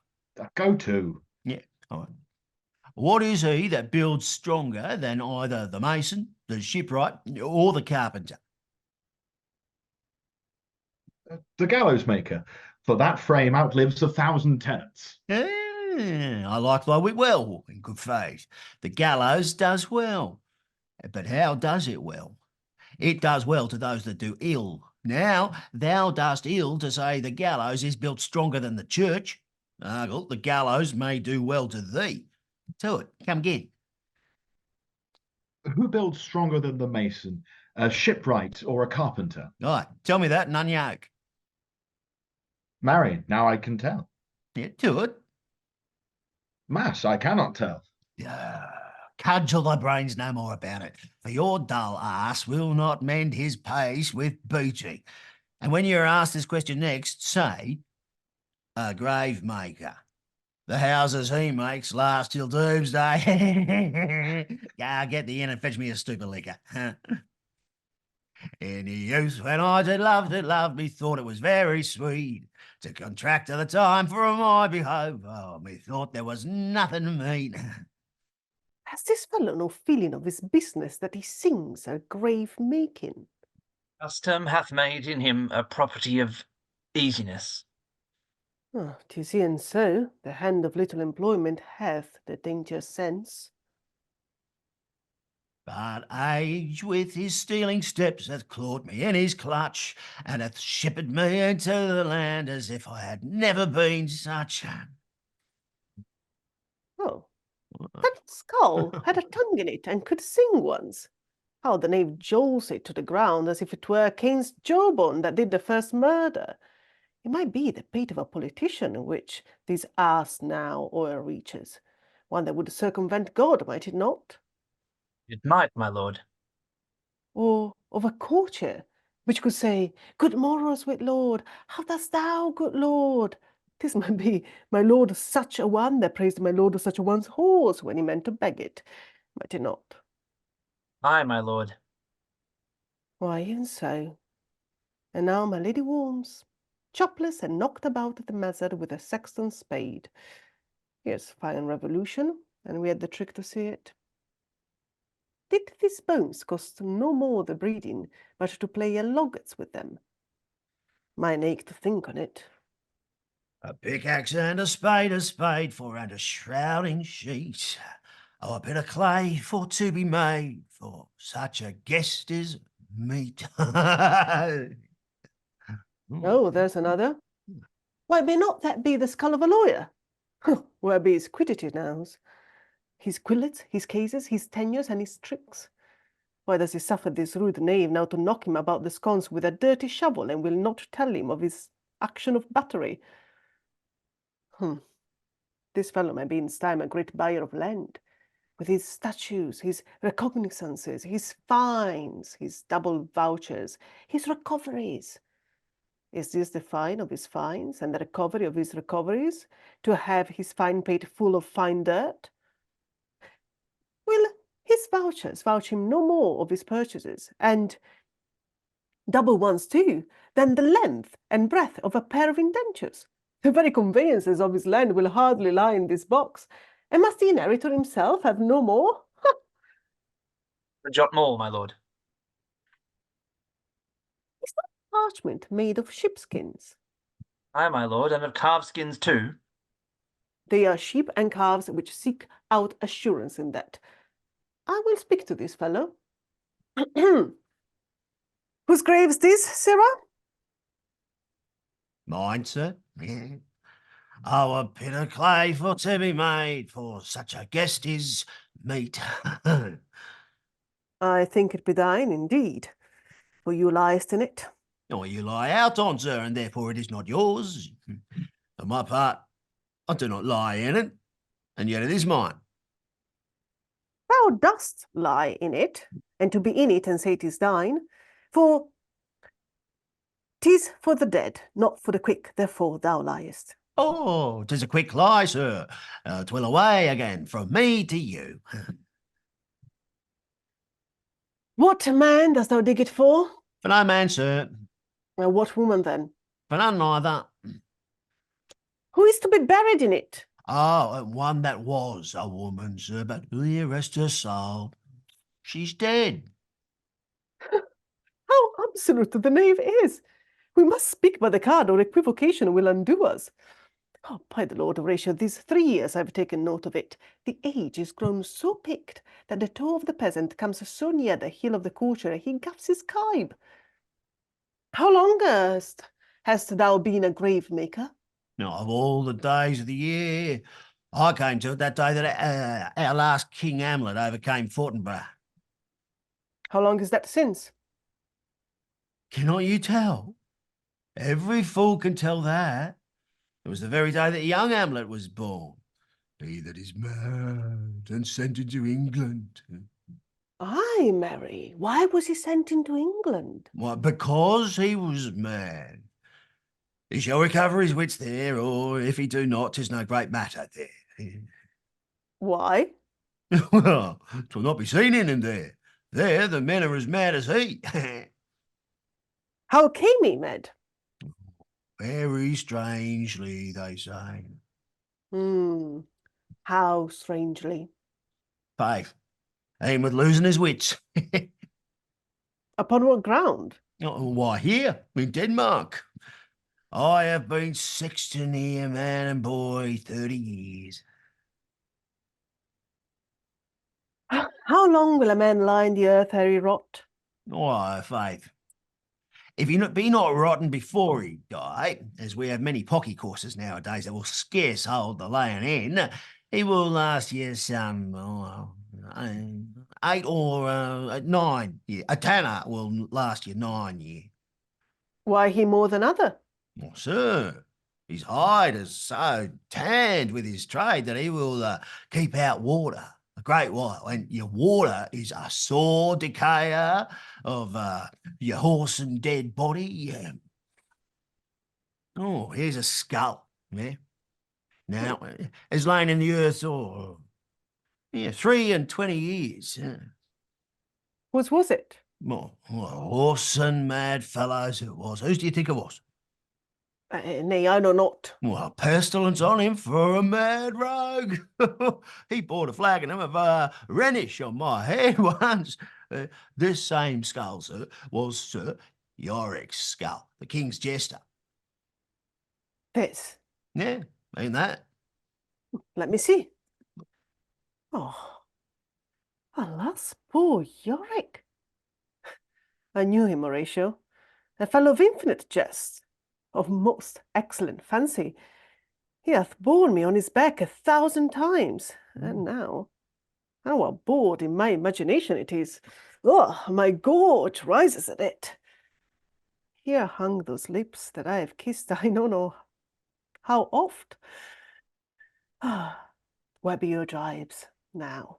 Your gambols, your songs, your flashes of merriment that were wont to set the table on a roar. Not one now, to mock your own grinning? What chop fallen? Now get you to my lady's chamber, and tell her, let her paint an inch thick. To this favour she must come. Make her laugh at that. Prithee, Horatio, tell me one thing. What's that, my lord? Dost thou think Alexander look on this fashion in the earth? E'en so. And smell this so? Oh! E'en so, my lord. Oh! To what base use we may return, Horatio? Why may not imagination trace the noble dust of Alexander till he find his stop in a bunghole?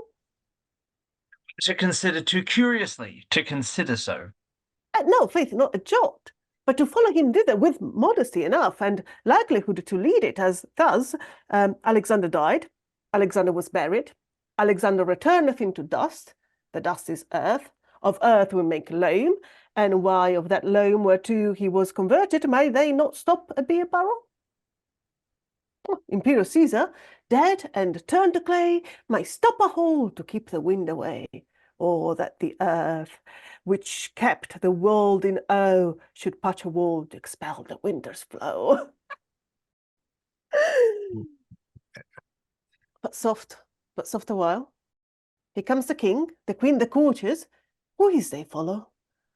And with such maimed right, this doth betoken the course they follow did with desperate hand fordo his own life. 'Twas of some estate. Couch we a while and mark. What ceremony else?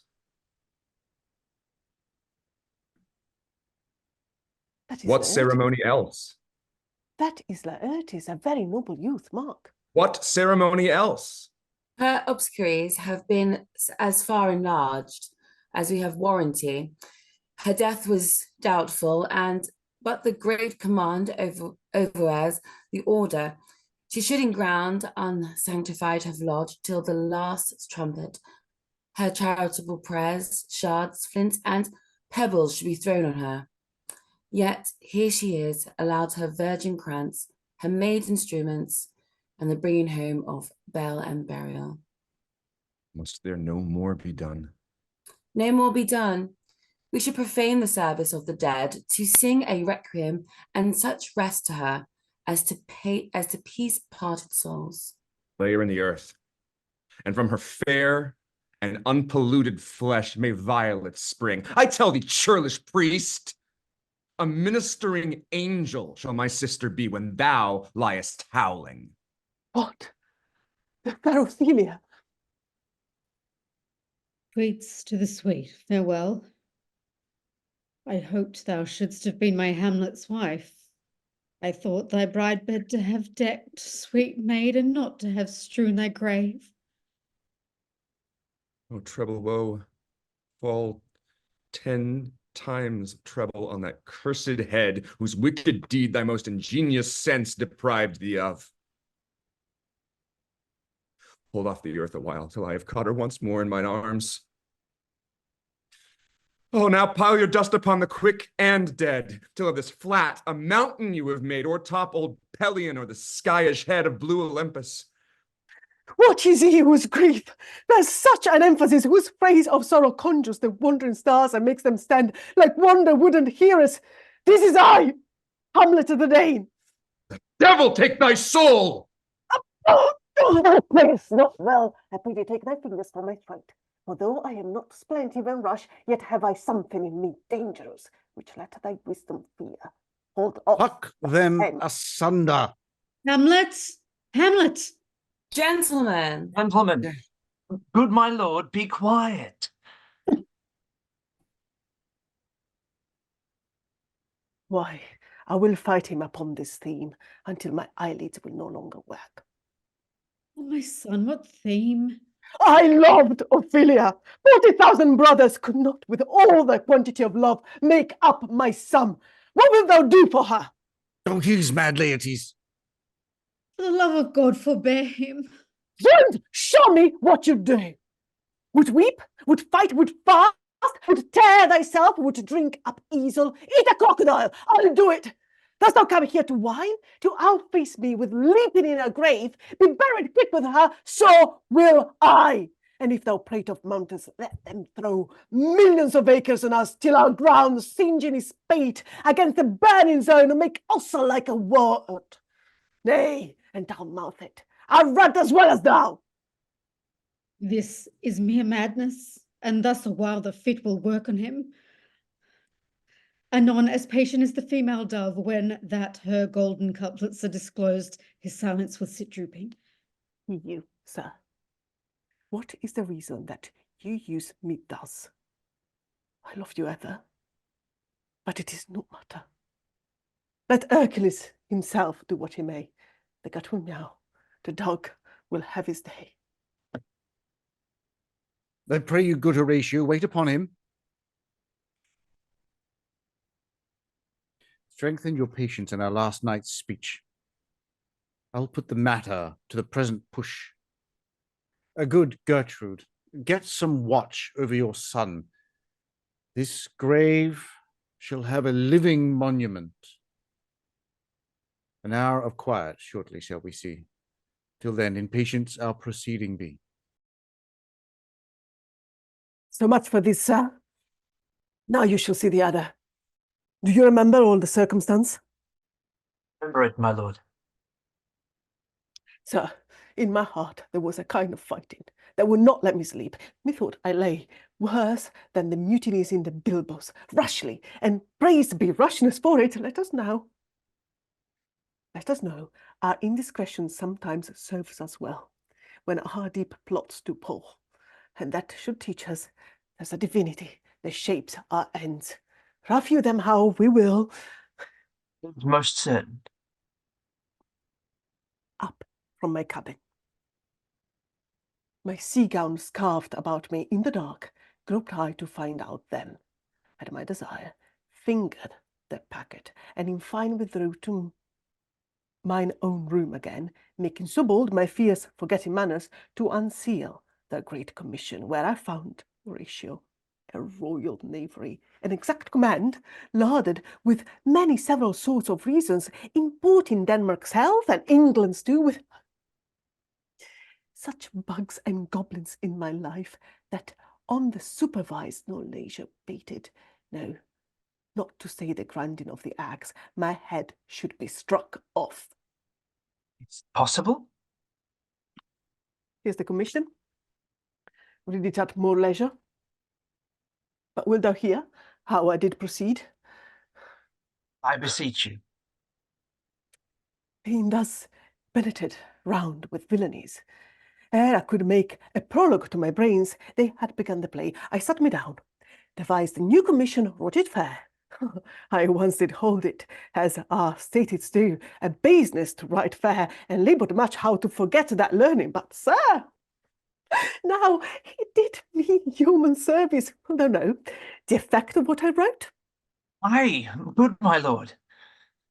An earnest conjuration from the king, as England was his faithful tributary, as love between them like the palm might flourish, as peace should stiff a withen garland wear, and stand a comma tween their amities, and many much like asses of great charge, that on the view and knowing of these contents, without debatement further, more or less, he should the bearers put to sudden death, and shriving time allowed. How was this sealed? Why, even in that was heaven ordinant. I had my father's signet in my purse, which was the model of that Danish seal, folded the writ up in form of the other, subscribed it, gave it the impression, placed it safely, the changely never known. Now the next day was our sea fight, and what to this was sequent, thou knowest already. Guildenstern and Rosencrantz go to it. Why, man, they did make love to this employment. They're not near my conscience. Their defeat does by their own insinuation grow. 'Tis danger when baser nature comes between the pass and fell insensate points of mighty opposites. What a key is this? Does it not think these stand me now upon?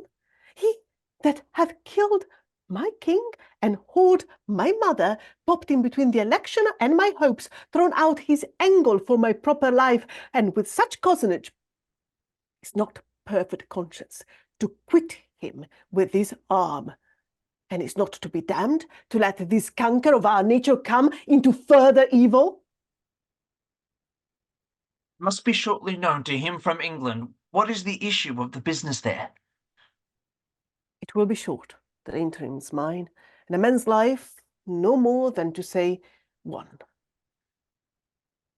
But I am very sorry, good Horatio, that to Laertes I forgot myself. For by the image of my cause I see the portraiture of his. I'll court his favours. But sure, the bravery of his grief did put me into a towering passion. Peace. Who comes here? Your lordship is right welcome back to Denmark. Ah, I humbly thank you, sir. Dost thou know this waterfly? No, my good lord. Thy state is the more gracious, for 'tis a vice to know him. He hath much land and fertile. Let a beast be lord of beasts, and his crib shall stand at a king's mess. 'Tis a chuff, but as I say, spacious in the possession of dirt. Sweet lord, if your lordship were at leisure, I should impart a thing to you from his majesty. I will receive it, sir, with all diligence of spirit. Put your bonnet to his right use. 'Tis for the head. I thank your lordship, it is very hot. Oh, no, believe me, it is very cold. The wind is northerly. It is indifferent cold, my lord, indeed. Oh, but yet methinks it is very sultry and hot for my complexion. Exceedingly, my lord. It is very sultry, as were... I cannot tell you how. But, my lord, his majesty bade me signify to you that he has laid a great wager on your head. Sir, this is the matter. I beseech you remember. Nay, good my lord, for mine ease in good faith. Sir, here is newly come to court Laertes. Believe me, an absolute gentleman, full of most excellent differences, of very soft society and great showing. Indeed, to speak feelingly of him, he is the card or calendar of gentry, for you shall find in him the continuum of what part a gentleman would see.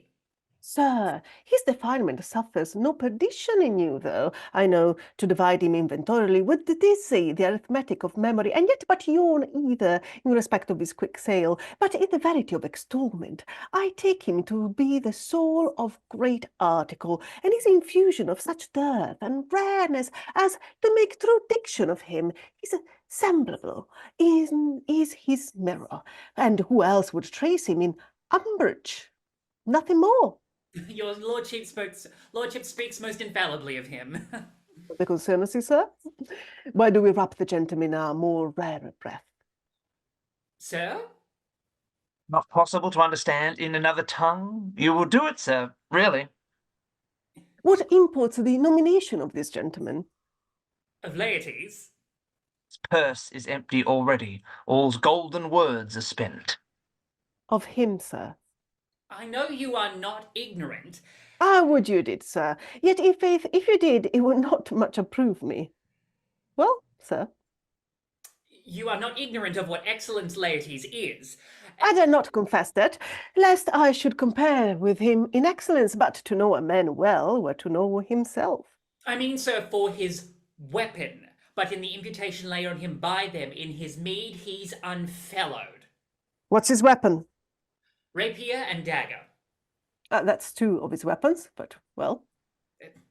The king, sir, hath wagered with him 6 Barbary horses, against the which he has impawned, as I take it, 6 French rapiers and poniards, with their asides as girdles, hangers, and so on. 3 of the carriages, in faith, are very dear to fancy, very responsive to the hilts, most delicate carriages, and of very liberal conceit. What colour are the carriages? I knew you must be edified by the margenteer you had done. The carriages, sir, are the hangers. The phrase would be more germane to the matter if we could carry cannon by our sides. Would it might be hangers till then. But on, 6 Barbary horses against the 6 French swords, there are signs, and 3 liberal conceited carriages, that's the French bet against the Danish. Why is this impawned, as you call it? The king, sir, hath laid, sir, that in a dozen passes between yourself and him, he shall not exceed you 3 hits. He hath laid on 12 for 9, and it would come to immediate trial if your lordship would vouchsafe the answer. How if I answer no? I mean, my lord, the opposition of your person in trial. Sir, I will walk here in the hall. If it pleases Majesty, 'tis the breathing time of day with me. Let the foils be brought, the gentleman willing, and the king hold his purpose, I will win for him, and I can. If not, I will gain nothing but my shame and the odd hits. Shall I redeliver you even so? To this effect, sir, after what flourish your nature will. I commend my duty to your lordship. Yours. It does well to commend itself. There are no tongues else for stern. His lapwing runs away with the shell on his head. He did comply, sir, with his dug before he sucked it. Thus has he, and many more of the same bevy that I know the dressy age dotes on, only got the tune of the time and outer habit of encounter, a kind of yeasty collection, which carries them through and through the most fond and winnowed opinions, and do but blow them to their trial, the bubbles are out. My lord, his majesty commended him to you by young Osric, who brings back to him that you attend them in the hall. He sends to know if your pleasure hold to play with Laertes, or that you will take longer time. I am constant to my purpose. They follow the king's pleasure. If his fitness speaks, mine is ready now, or whensoever, provided I be so able as now. The king and queen and all are coming down. In happy time.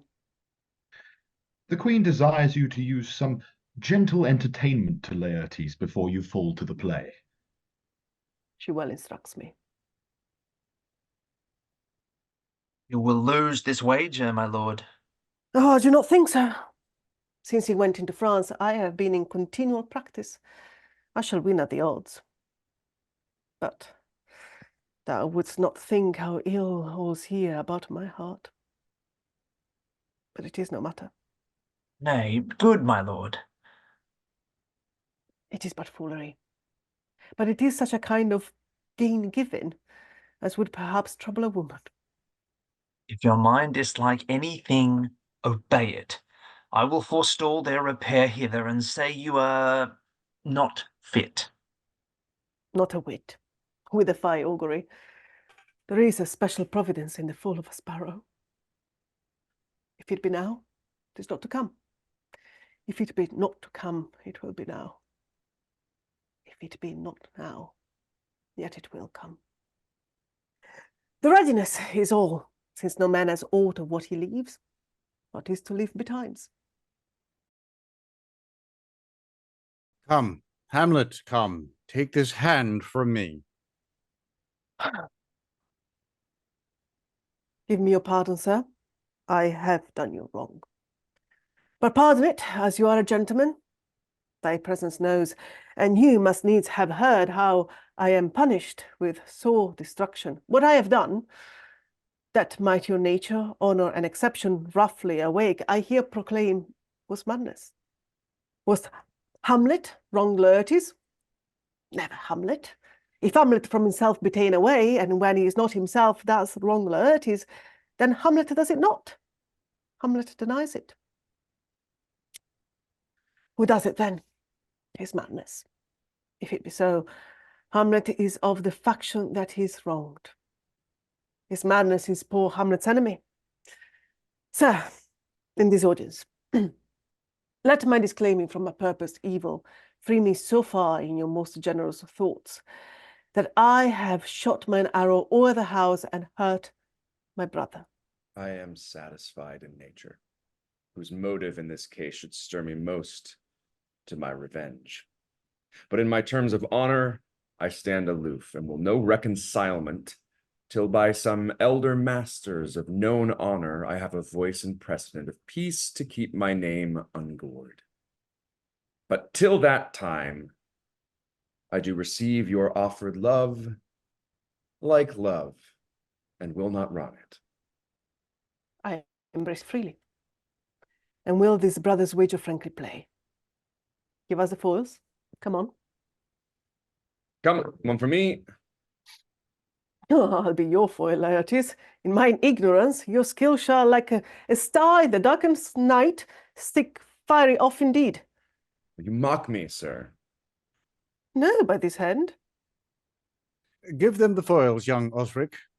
Cousin Hamlet, you know the wager? Very well, my lord. Your grace has laid the odds on the weaker side. I do not fear it. I have seen you both. But since he is bettered, we have therefore odds. This is too heavy. Let me see another. This likes me well. These foils have all a length? Aye, my good lord. Set me the stoops of wine upon that table. If Hamlet give the first or second hit, or quit in answer of the third exchange, let all the battlements their ordnance fire. The king shall drink to Hamlet's better health, and in the cup an union shall he throw, richer than that for successive kings in Denmark's crown have worn. Give me the cups, and let the kettle to the trumpet speak. The trumpet to the cannoneer without, the cannons to the heavens to earth. Now the king drinks to Hamlet. Come, begin. And you, the judges, bear a wary eye. Come on, sir. Come, my lord. One. No. Judgment. A hit, a very palpable hit. Well, again. Stay. Give me drink. Hamlet, this pearl is thine. Here's to thy health. I'll play this bout first. Set it by a while. Come. Give him the cup. Come. Another hit. What say you? Touch. A touch, I do confess. Our son shall win. He's fat and scant of breath. Here, Hamlet, take my napkin, rub thy brows. The queen carouses to thine fortune, Hamlet. Oh, good madam. Gertrude, do not drink. I will, my lord. I pray you pardon me. It is the poisoned cup. It is too late. I dare not drink yet, madam. By and by. Come, let me wipe thy face. My lord, I'll hit him now. I do not think. And yet it is almost against my conscience. Come, for the third, Laertes. You but dally. I pray you pass with your best violence. I am afeard you make a wanton of me. Say you so. Come on.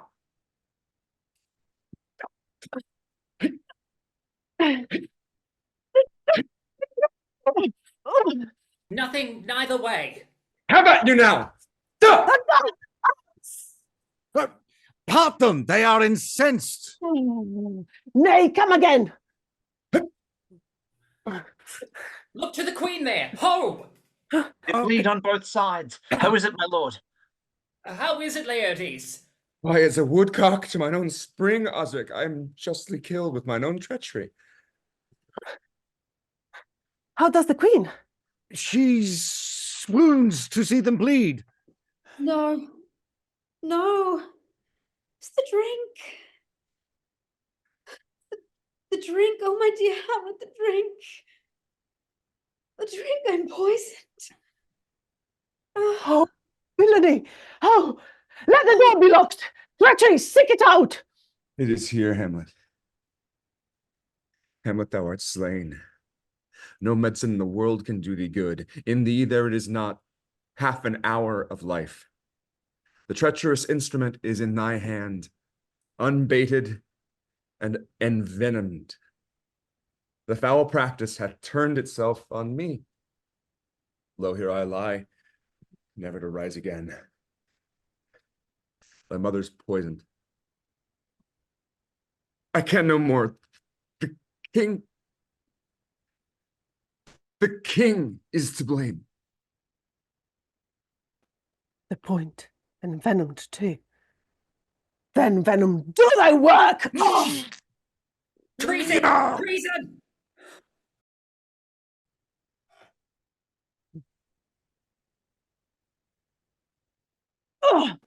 Here, thou incestuous, murderous, damned Dane! Drink of this potion. Is thy union here? Oh, my mother! He is justly served. It is a poison tempered by himself. Exchange forgiveness with me, noble Hamlet. Mine and my father's death come not upon thee, nor thine on me. Heaven make thee free of it. I follow thee. I am dead, Horatio. Oh, wretched queen, adieu. You that look pale and tremble at this chance, oh, that are but mute or audience to this act, had I but time. And this fell Sergeant Death, he's strict in his arrest. Oh, I could tell you. I'll let it be. Horatio, I am dead. Thou livest. Report me and my cause of right to the unsatisfied. Believe it. I am more an antique Roman than a Dane. Here's yet some liquor left.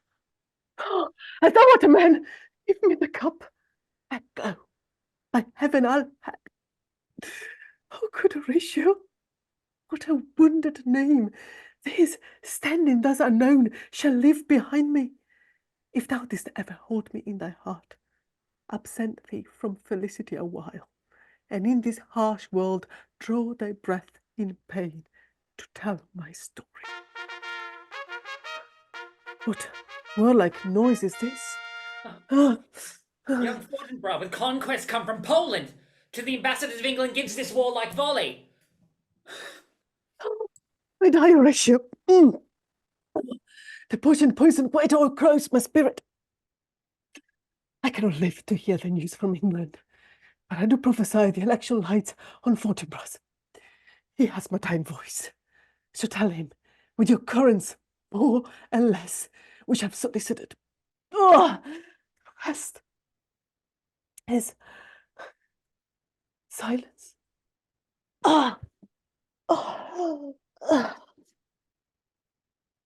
Now cracks a noble heart. Good night, sweet prince, and flights of angels sing thee to thy rest. Why does the drum come hither? Where is this sight? What is it to you would see, if aught of woe or wonder cease your search? This quarry cries on havoc. O proud death, what feast is toward in thine internal cell, that thou so many princes at a shot so bloodily hast struck? Sight is dismal, and our affairs from England come too late. The ears are senseless that should give us hearing, to tell him his commandment is fulfilled, that Rosencrantz and Guildenstern are dead. Where should we have our thanks? Not from his mouth had it the ability of life to thank you. He never gave commandment for their death, but since so jump upon this bloody question, you from the Polack wars and you from England are here arrived. Give order that these bodies high on a stage be placed to the view, and let them speak to the yet unknowing world how these things came about. So shall you hear of carnal, bloody, and unnatural acts, of accidental judgments, casual slaughters, of deaths put upon by cunning and forced whores, and in this utmost purposes mistook fallen on the inventor's head. All this can I truly deliver. Let us haste to hear it, and call the noblest to the audience. For me, with sorrow I embrace my fortune. I have some rights of memory in this kingdom, which now to claim my vantage doth invite me. That I shall have also cause to speak, and from his mouth whose voice will drawn on more. But let this same be presently performed, even while men's minds are wild, lest more mischance on plots and errors happen. Let 4 captains bear Hamlet like a soldier to the stage, for he was likely, had he been put on, to have proved most royal. And for his passage the soldiers' music and the right of war speak loudly for him. Take up the bodies, such a sight as this becomes the field, but here shows much amiss. Go, bid the soldiers shoot.